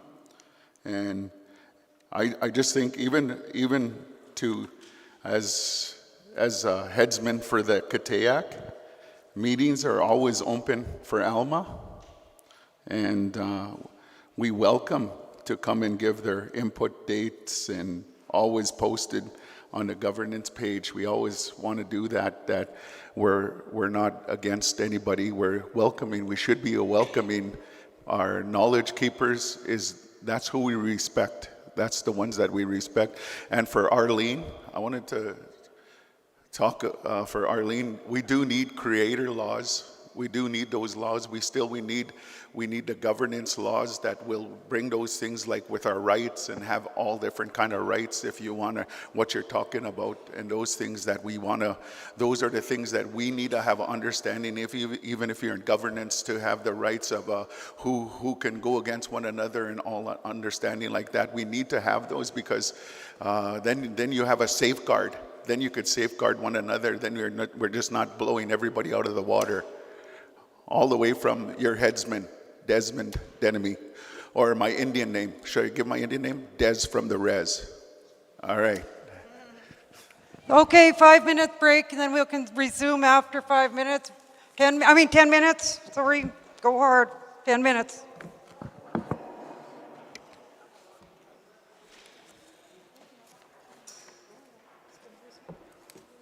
Let's go back there.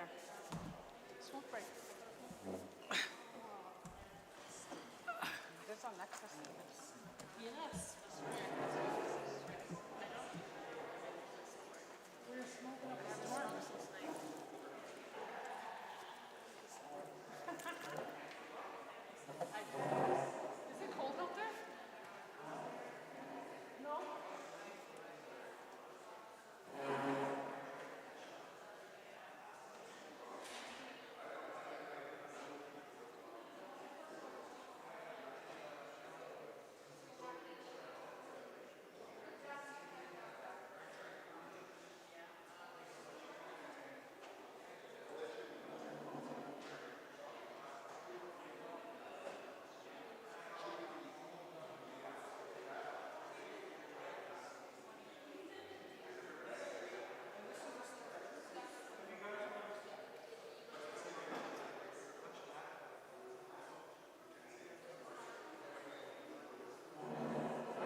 life.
All right, ladies and gentlemen, we will bring this meeting back to order.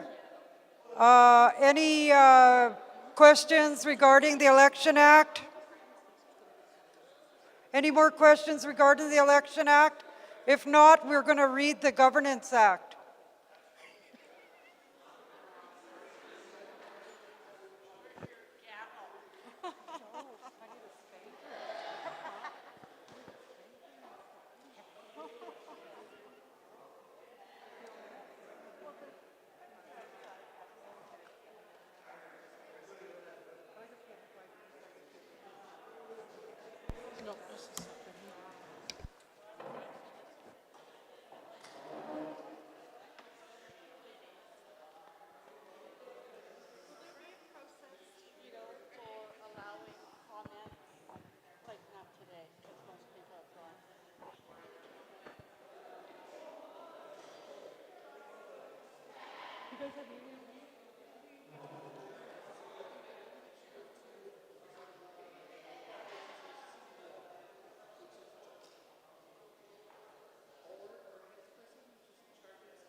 So you could, I'll just let people know that I'm just heading out. I'm interested in governance because Oh.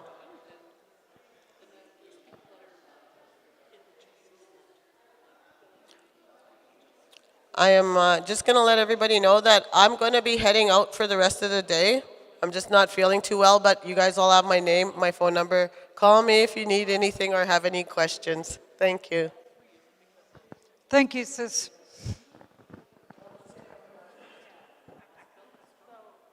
Tell them we're going to start.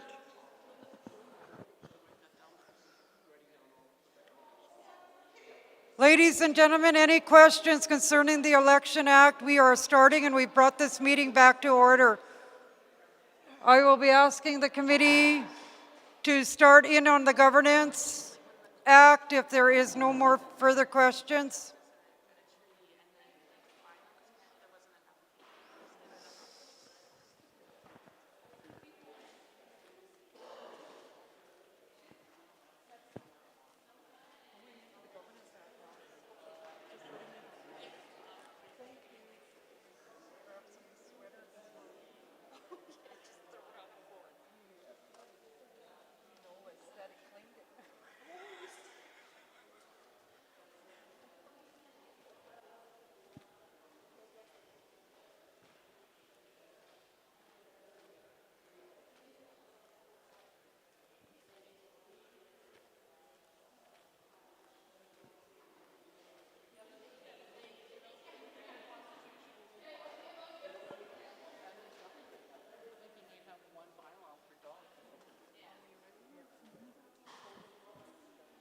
All right, ladies, they're going to start with the Governance Act now.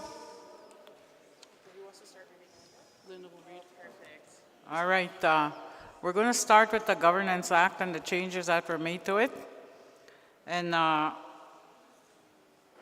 the first part is Part 1, Title and Interpretation.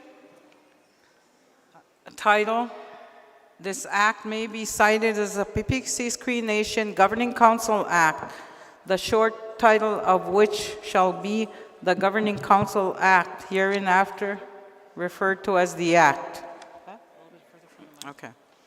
And interpretation 2, the definitions contained in the Peepeekisis Cree Nation Election Act apply to this act unless otherwise specified herein.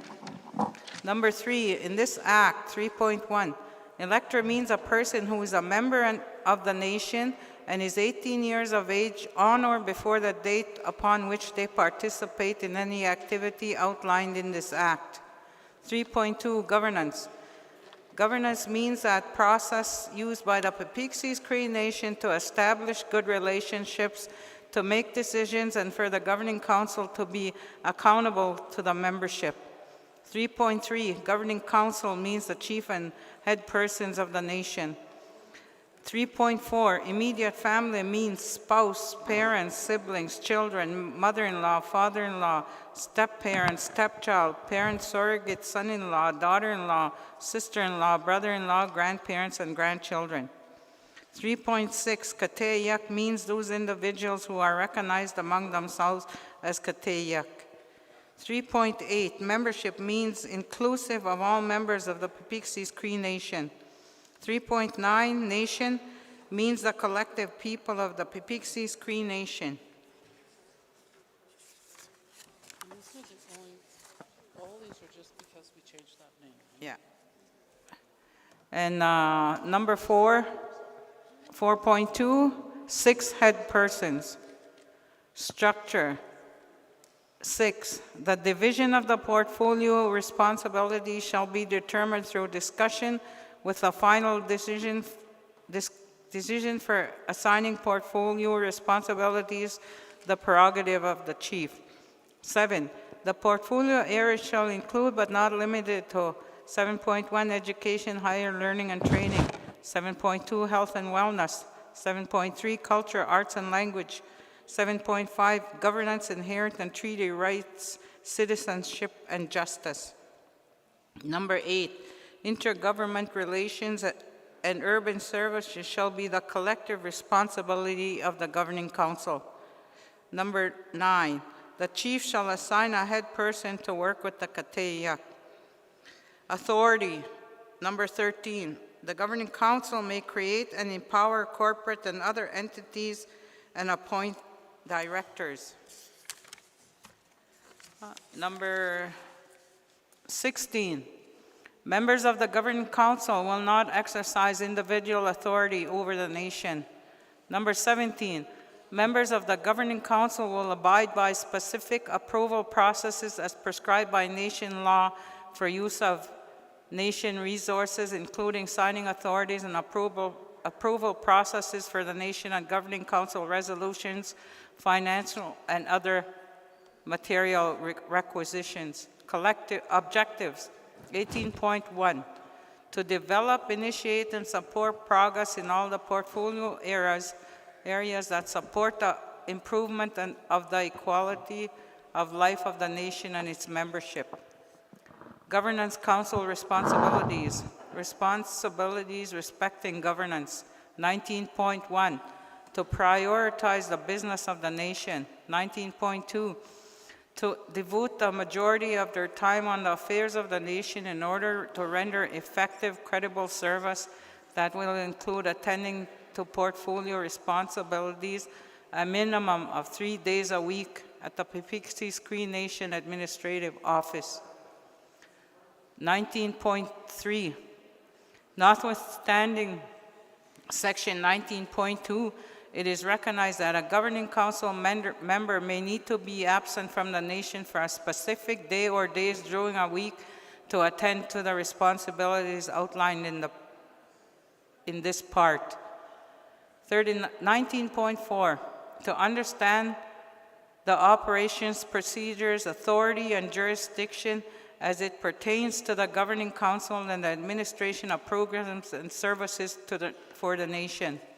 19.6, to approve the hiring and termination of the Chief Administration Officer and the Chief Financial Officer.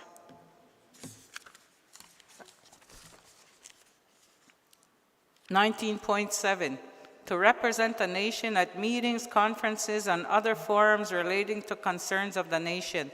19.8, to liaison with other First Nation governments and their organizations.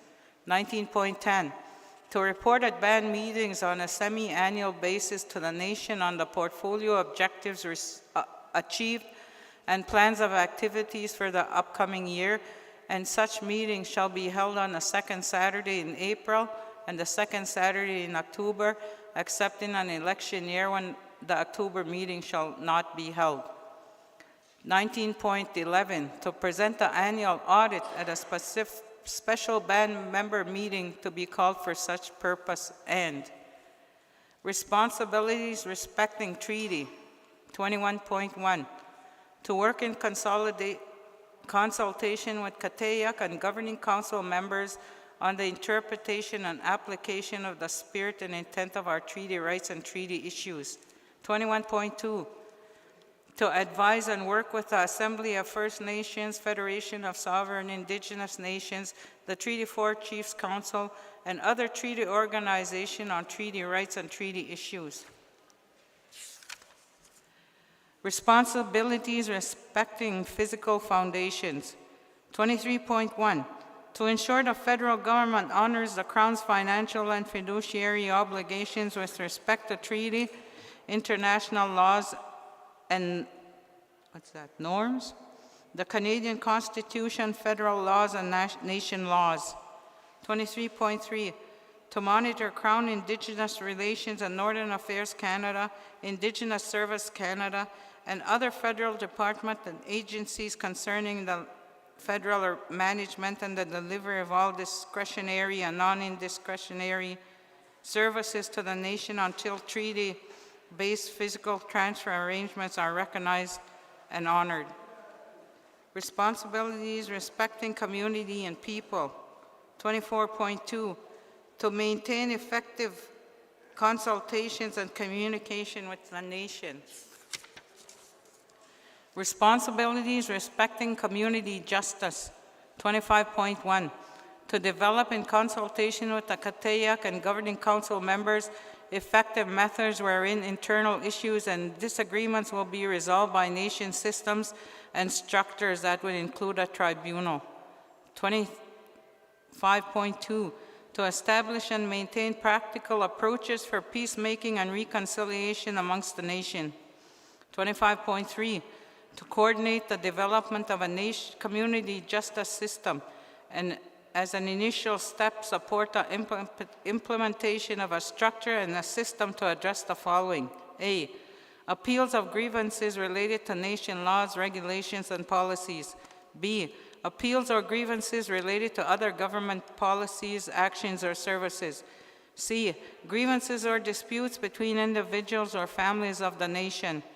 D, grievances involving the nation and external parties doing business with the nation. And E, grievances between entrepreneurs or business people and the nation concerning nation laws, regulations, or policies with respect to the lands, resources, and the environment of the nation. In 26, we replaced membership with the nation. That was it for all of 26. For all of 26? We replaced membership. Okay. With the nation. 26.1, 26.2, 26.2, we just changed membership to nation on those ones. Governing Council standard of conduct, upholding oath of office and nation laws. 31, members of the Governing Council must, 11.1, execute, honor, and abide by the oath of office. And 31.2, follow and uphold the laws of the nation. Loyalty. 33, members of the Governing Council must be loyal to the collective interests of the nation. Definition, 39. A member of the Governing Council may be in a real or perceived conflict of interest if the matter to be decided upon has a benefit, financial or otherwise, for the member of the member's immediate family, including but not limited to.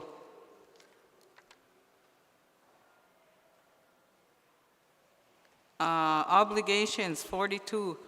It is mandatory for members of the Governing Council to attend council orientation to ensure they understand their role as an elected leader of the nation and their responsibilities as required in nation law. Governing Council remuneration, benefits, and gifts. Remuneration and benefits. The Governing Council shall be provided remuneration and benefits in the following areas and as outlined in policies established by the nation. 44.1, for provincial, national and international travel. 44.2, for annual remuneration, including the number of days per year to which they would be eligible for personal leave, personal holidays, and sick days, and 44.3, other benefits that may include pension and health, the purchase and use of electronic devices such as cellular telephones, laptops, and other electronic communication supports, and other benefits as prescribed and provided by the nation.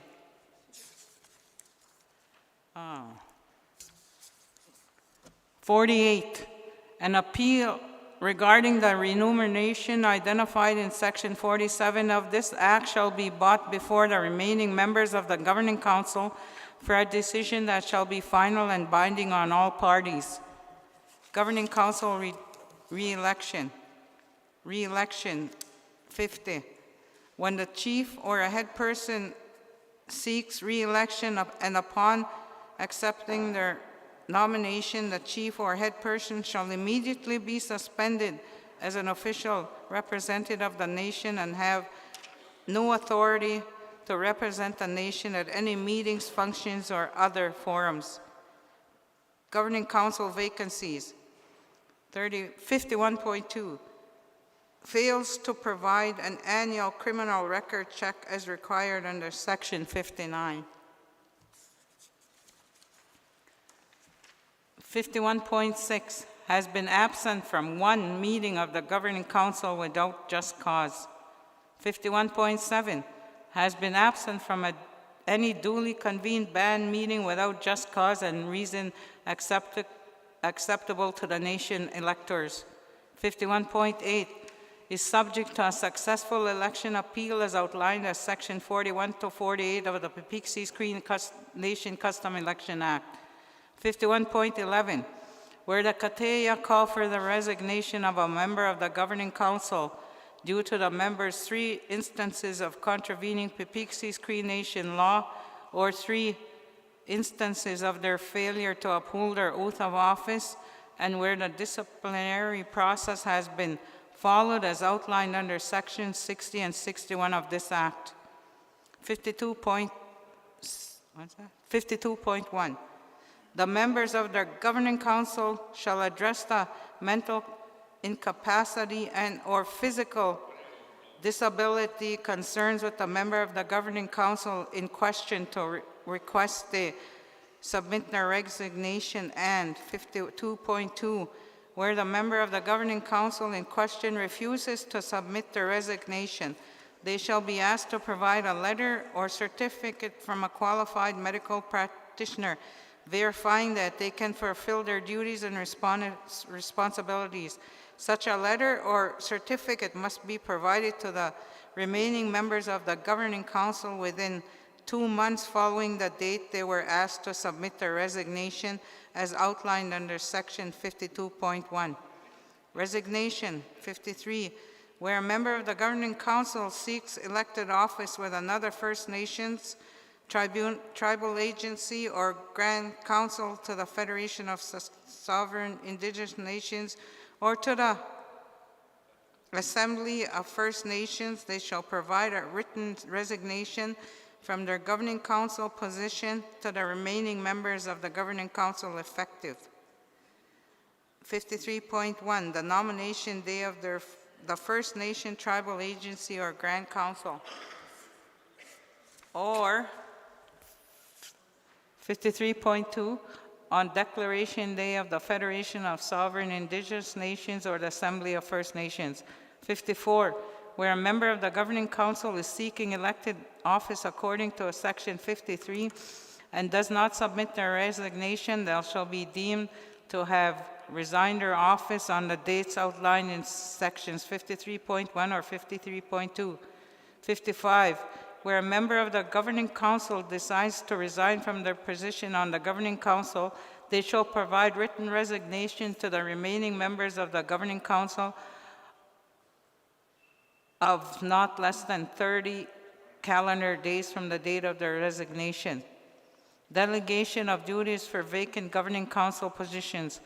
56, when a head person position becomes vacant, the chief in consultation with the remaining members of the Governing Council shall determine the head person who will assume the duties of the vacant position until it has been filled through an election or by-election. 57, when the position of chief becomes vacant and until such time as the position of chief has been filled through an election or by-election, the head person who received the highest number of votes in the election shall assume the position of acting chief. Disciplinary process. 60.1, the chief shall first address the breach. Huh? They didn't highlight 59. That was a new addition. Oh, I'm sorry, we didn't highlight indictable offense 59. To maintain their position on the Governing Council, all members shall provide a clean criminal record check or a criminal record check declaration on an annual basis on the date of their election. Yes. There's a new section. Shauna has a question.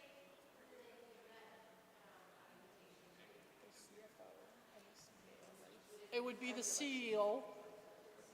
Yeah. Yeah. All right. Can you add that?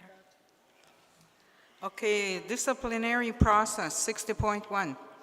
The chief shall first address the breach in a confidential meeting with the head person to correct the actions, and 60.2, if there is a second breach, the chief shall issue a letter of reprimand addressed to the head person advising them that their actions must cease or further actions as outlined under section 51.11 will follow, and 60.3, where there is a third breach, the process outlined in section 51.11 shall be followed. 61.1.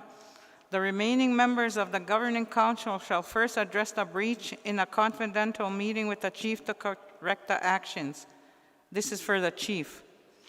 61.2. If there is a second breach, the remaining members of the Governing Council shall collectively issue a letter or reprimand addressed to the chief advising the chief that such actions must cease or further actions as outlined under section 51.11 will follow, and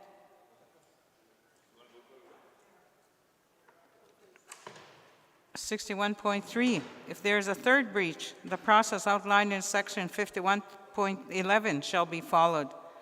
General Regulation 62, for the purpose of carrying out the provisions of this act, according to their intent, the nation or the Governing Council may make regulations and policies according to the sections 43 and 63 that are subject to and not inconsistent with this act or other nation law.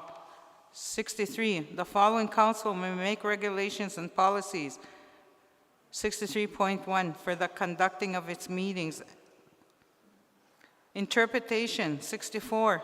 In the event of dispute or disagreement arising from the interpretation of any term, condition, word, or procedure in this act, the matter will be referred to the Governance, Treaty, and Justice Committee for interpretation and recommendation. Amendments, 65. The act may be amended from time to time by a motion of the majority of the electors in attendance at a duly convened band meeting specifically called to amend this act. 66, amendment shall be in force immediately upon adoption by electors unless otherwise stated in the motion. Coming into force, 67. This act shall come into force upon adoption by a majority vote of the electors in attendance at a duly convened band member meeting. Primacy, 68. All laws of the Peepeekisis Cree Nation are the supreme laws of the Peepeekisis Cree Nation and are not subject to any outside foreign courts or processes unless otherwise stated. And that's the changes we made to the Governing Council Act. Any questions?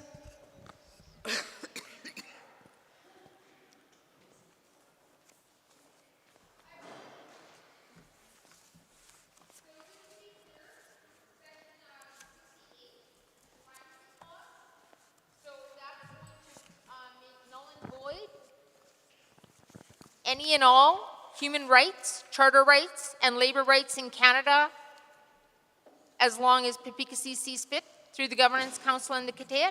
Is that what this document states? Because I see some human rights and labor issues in this document that should be addressed, but with that clause at the end, that means that these laws, which were put in place to protect everyone in Canada, no matter, with no discrimination, are being voided. I just want to be clear if that's what we're doing here. I think the reason we changed that, we discussed it and we put in a new section, reason, to recognize that the nation is enacting this act and other laws under its jurisdiction. Governing Council members and all band members should respect and uphold nation law. By going to external courts or processes, this diminishes nation authority and the principles of self-determination. That's why we put that in there. So what does that mean then? For example, it says that Governing Council is allowed to decide if somebody has diminished mental capacity. How can somebody do that? They're not doctors. They can't even make that suggestion. Okay. That is against your charter rights and your human rights.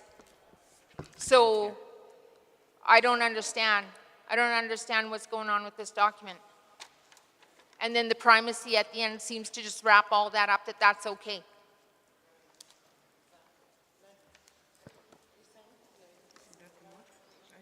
I didn't understand.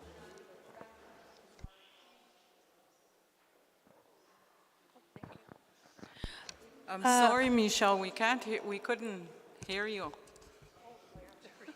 She's saying diminishing. Could you hear? She wants you to capacity. I'm just saying that within this act, it stated that the Governance Council, it has the ability to address whether somebody has mental incapacities or illness and have judgments on them, right?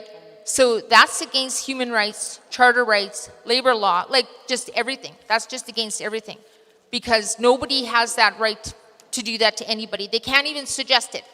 It's against the law to even suggest it. And then you go all the way down to the primacy in number 68, and that seems to null and void any protections, constitutional or otherwise, in Canada as long as the Peepeekisis sees fit. So I'm wondering if that's the intent of this act.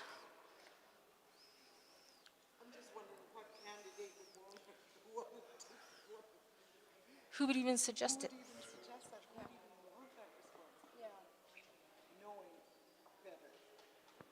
I think they heard me now. I'm not sure.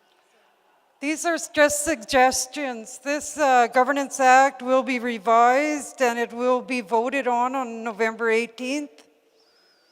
So these are all the revisions. Thank you very much.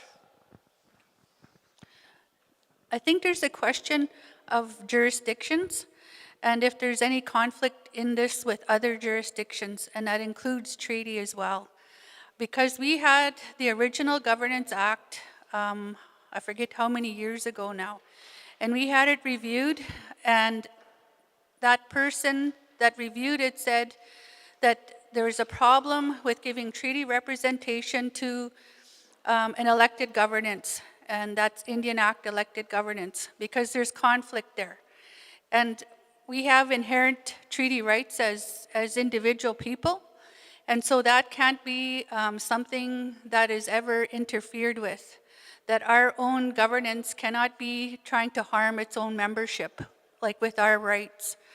And so those things may not be clear, and we did a review, and I don't know what happened to that, but I know we handed it in with all these notes.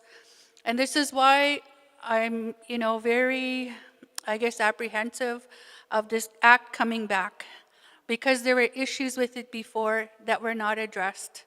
And I think that it should be reviewed again, and I'm going to ask if it can go to the family heads, I think, so that it's clear, but also that if there's a process to create a new committee, there's some discussion before this, that there should be a committee which is, either, creator's law, something to do with sovereignty, but I think really what you're looking at is that all these different legal jurisdictions, whether they're treaty or charter of rights or our own band laws, that you understand if there's any conflict there, and if that, or you're trying to avoid that conflict, and especially if treaty is our supreme law, everything should align under it. Your other acts, these acts should come under it.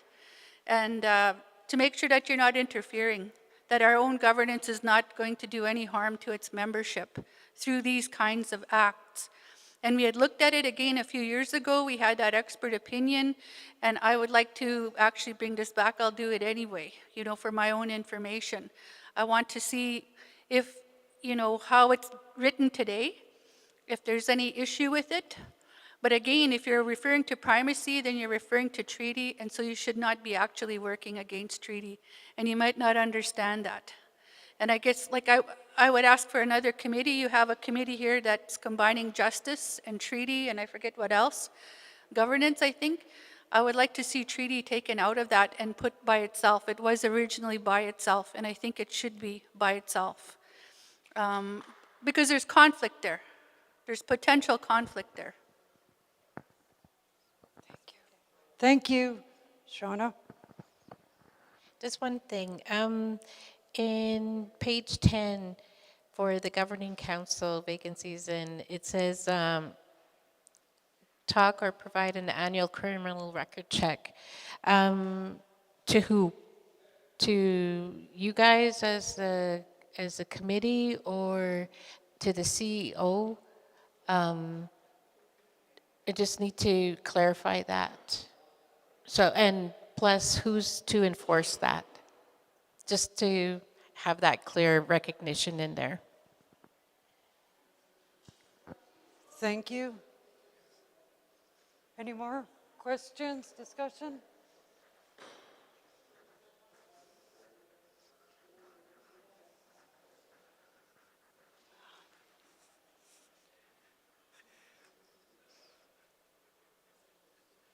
Sandra? I'm just wondering if you can tell me why there's a difference between membership and nation on the interpretation section.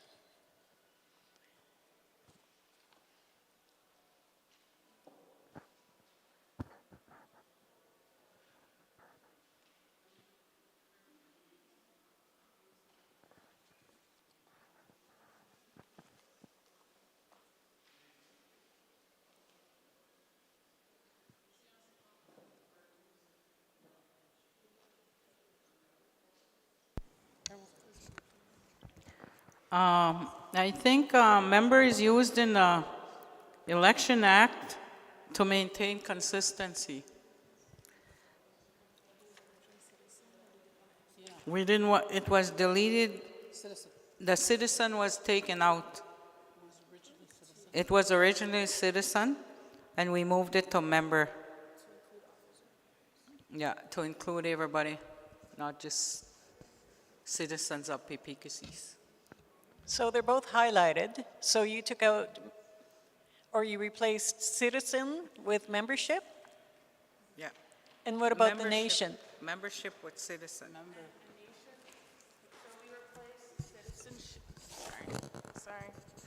We replaced citizen with membership to include both, because when you say a Peepeekisis citizen, we found that a lot of people might argue that it's only on-reserve members, so we wanted to ensure that it's on-reserve and off-reserve members, so it was changed from citizen to membership. And then nation is because originally it was, I can't pronounce the name because it's in Cree, I apologize, but we changed it to nation, so it's collective of Peepeekisis Cree Nation. And that was changed throughout because instead of saying nation in the act, it would say the Cree word. So we reflected that. Oh, okay.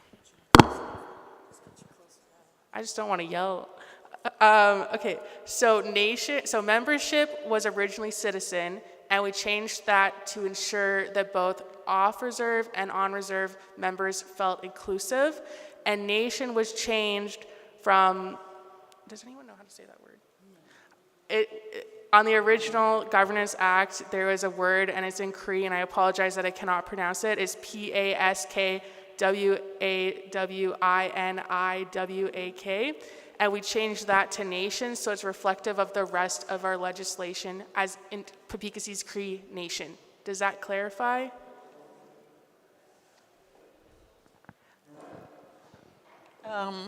Yeah, I guess so. Well, I don't know, because I'll have to read the act in its entirety to see. I just didn't know what the purpose was because to me, they're both the same thing. But they're not, is what you're saying. No, I understand where you're coming from. It was just because the old act said citizen, and it had the Cree word instead of nation, so that was changed to be reflective. I understand what you're saying, yeah.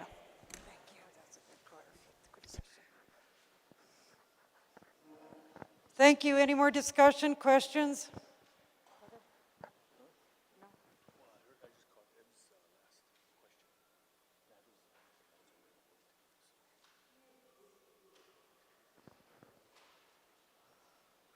Well, I'd like to thank you then for listening to this committee.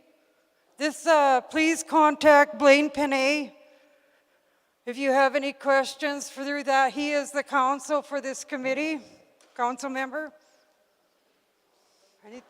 Any more comments from the chief and council? No, I mean, I just have from them. Because I'm closing the meeting, you're going to have to talk to them yourself.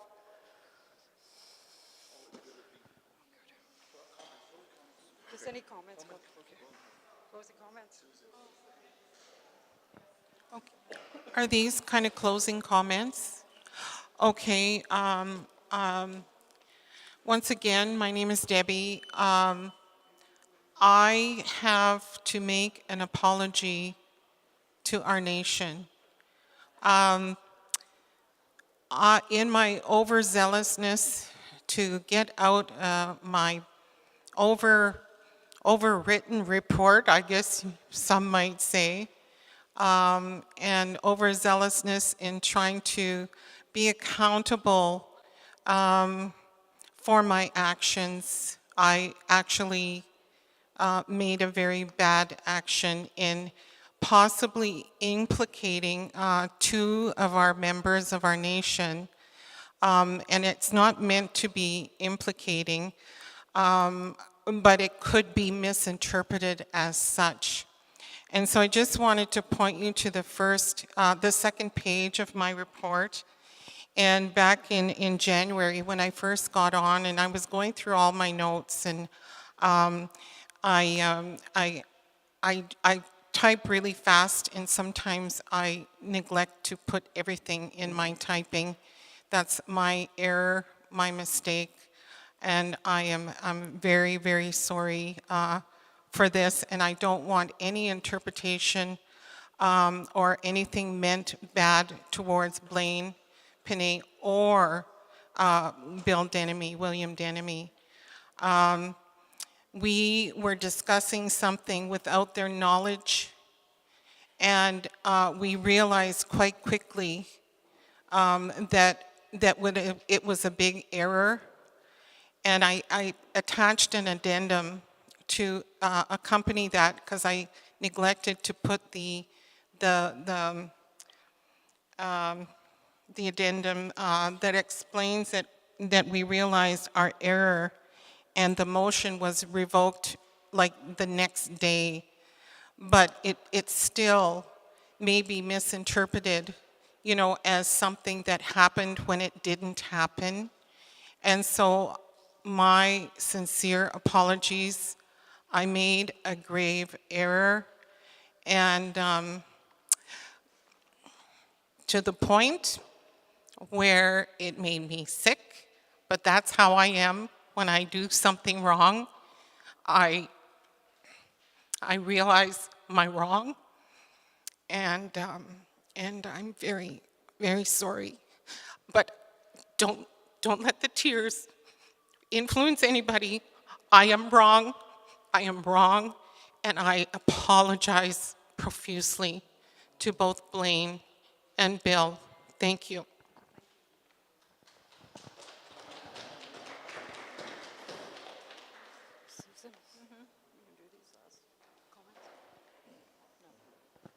Any more comments? I'd like to thank the chief and council. I'd like to thank the cooks. I'd like to thank the prayer, those that said the prayer. I'd like to thank the committee for governance. And I'd like to thank, I'm giving this mic one more time to Chief.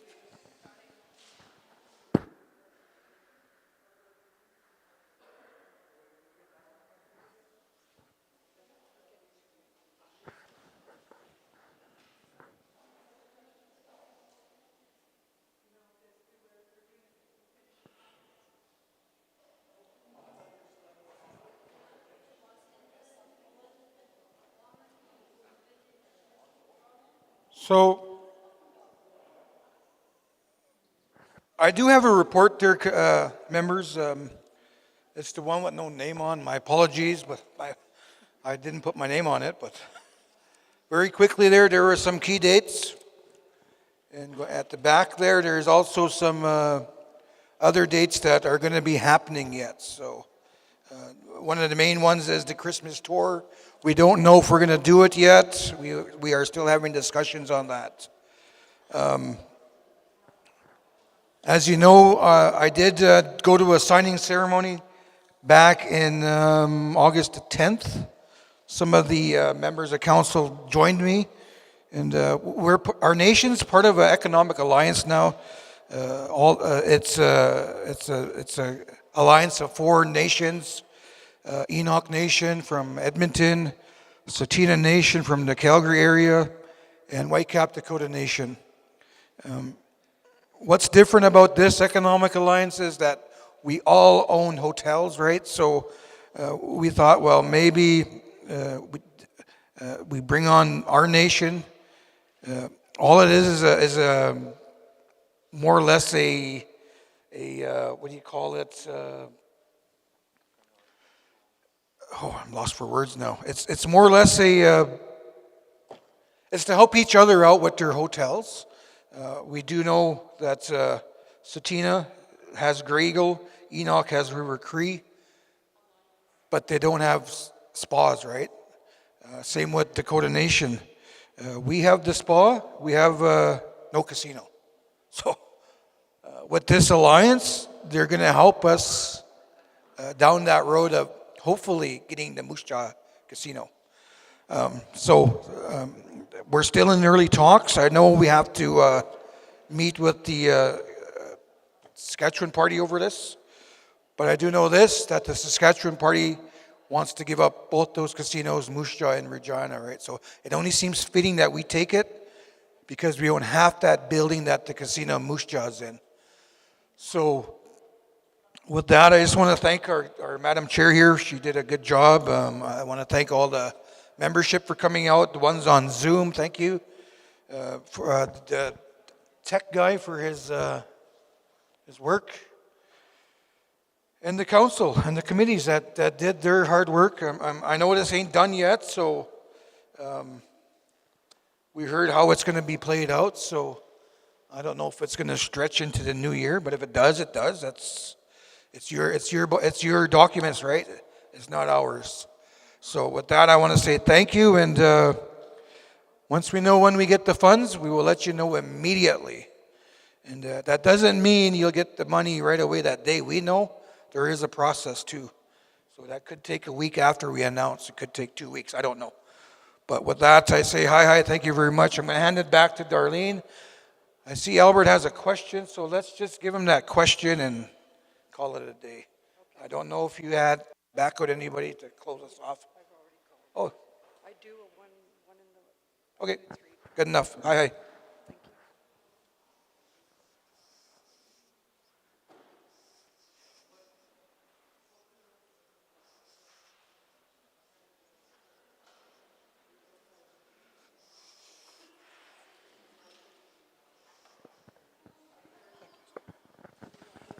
Hello, my name is Albert Poitras. My questions was going to be directed to Debbie on that Bill and Blaine incident. That shouldn't have been in here at all, as well as someone's pay that is on this report. I want to ask every one of you that are up there on council and chief if that goes against her oath of office for putting out someone's salary on there. Because I think personally that is wrong, that someone's salary is posted out here and only one person's posted, which means it seems like you're after that person to me. I don't care whether that's my sister-in-law, I don't care if that was someone else, that is wrong in your position. You don't post people's information like that and what they get paid. That is private information. That is very wrong, Debbie. You should be let go for that. That's what you should be let go for. Because these two things alone should not even have been posted on here, on your report. Thank you, Albert, for that comment. Debbie has already apologized to the committee. The discipline of that is out of our hands right now. That is on the council. That is between the council and the Katayak that are chosen. So I'd like to say thank you to each and every one of you guys for showing up, for the wonderful meal, and the comments. Thank you, guys. Under 2 minutes. Just a question. I'm just realizing Albert's remark, and I think that it's important for us to know exactly what the accountability and transparency laws are. So, you know, I think what would resolve that question for me is to actually see the actual policies around that. Is it a breach of privacy? Show me the law, show me the policy. I guess I'm thinking, you know, if there's a case there, then governing council has also been breached, you know, just in everybody knowing their, you know, their pay and salary levels and all that. But just to be clear, if there's a breach, I think it's important for us to know exactly what policy, what law. Let's read it to the public so we're all on the same page, because I think we get kind of a little bit unsure on what is subjective and what is actual fact sometimes, and I don't know. So I don't know what that policy is or what that law is. So I'm asking for someone to do that research and reveal the law or the policy to us all. Thanks. Thank you, Arlene. Okay. I understand, Albert, I realize that, but when you're, I had already closed the meeting, and I came back to give you that voice. So I had already closed the meeting. But Frankie is willing to answer that. Thank you. So really quickly, we will investigate, we will do the research on this, but I do know this, that this employee is seeking legal advice, so on this issue. That's all I'm going to say. I will come back with your answers to Arlene. Dieter? Oh, she doesn't hear me. But I will come back We will come back with that answer. With that, thank you. Thank you, Frankie. Thank you to the chief. Now I ask Desmond Denemy to close in prayer, please.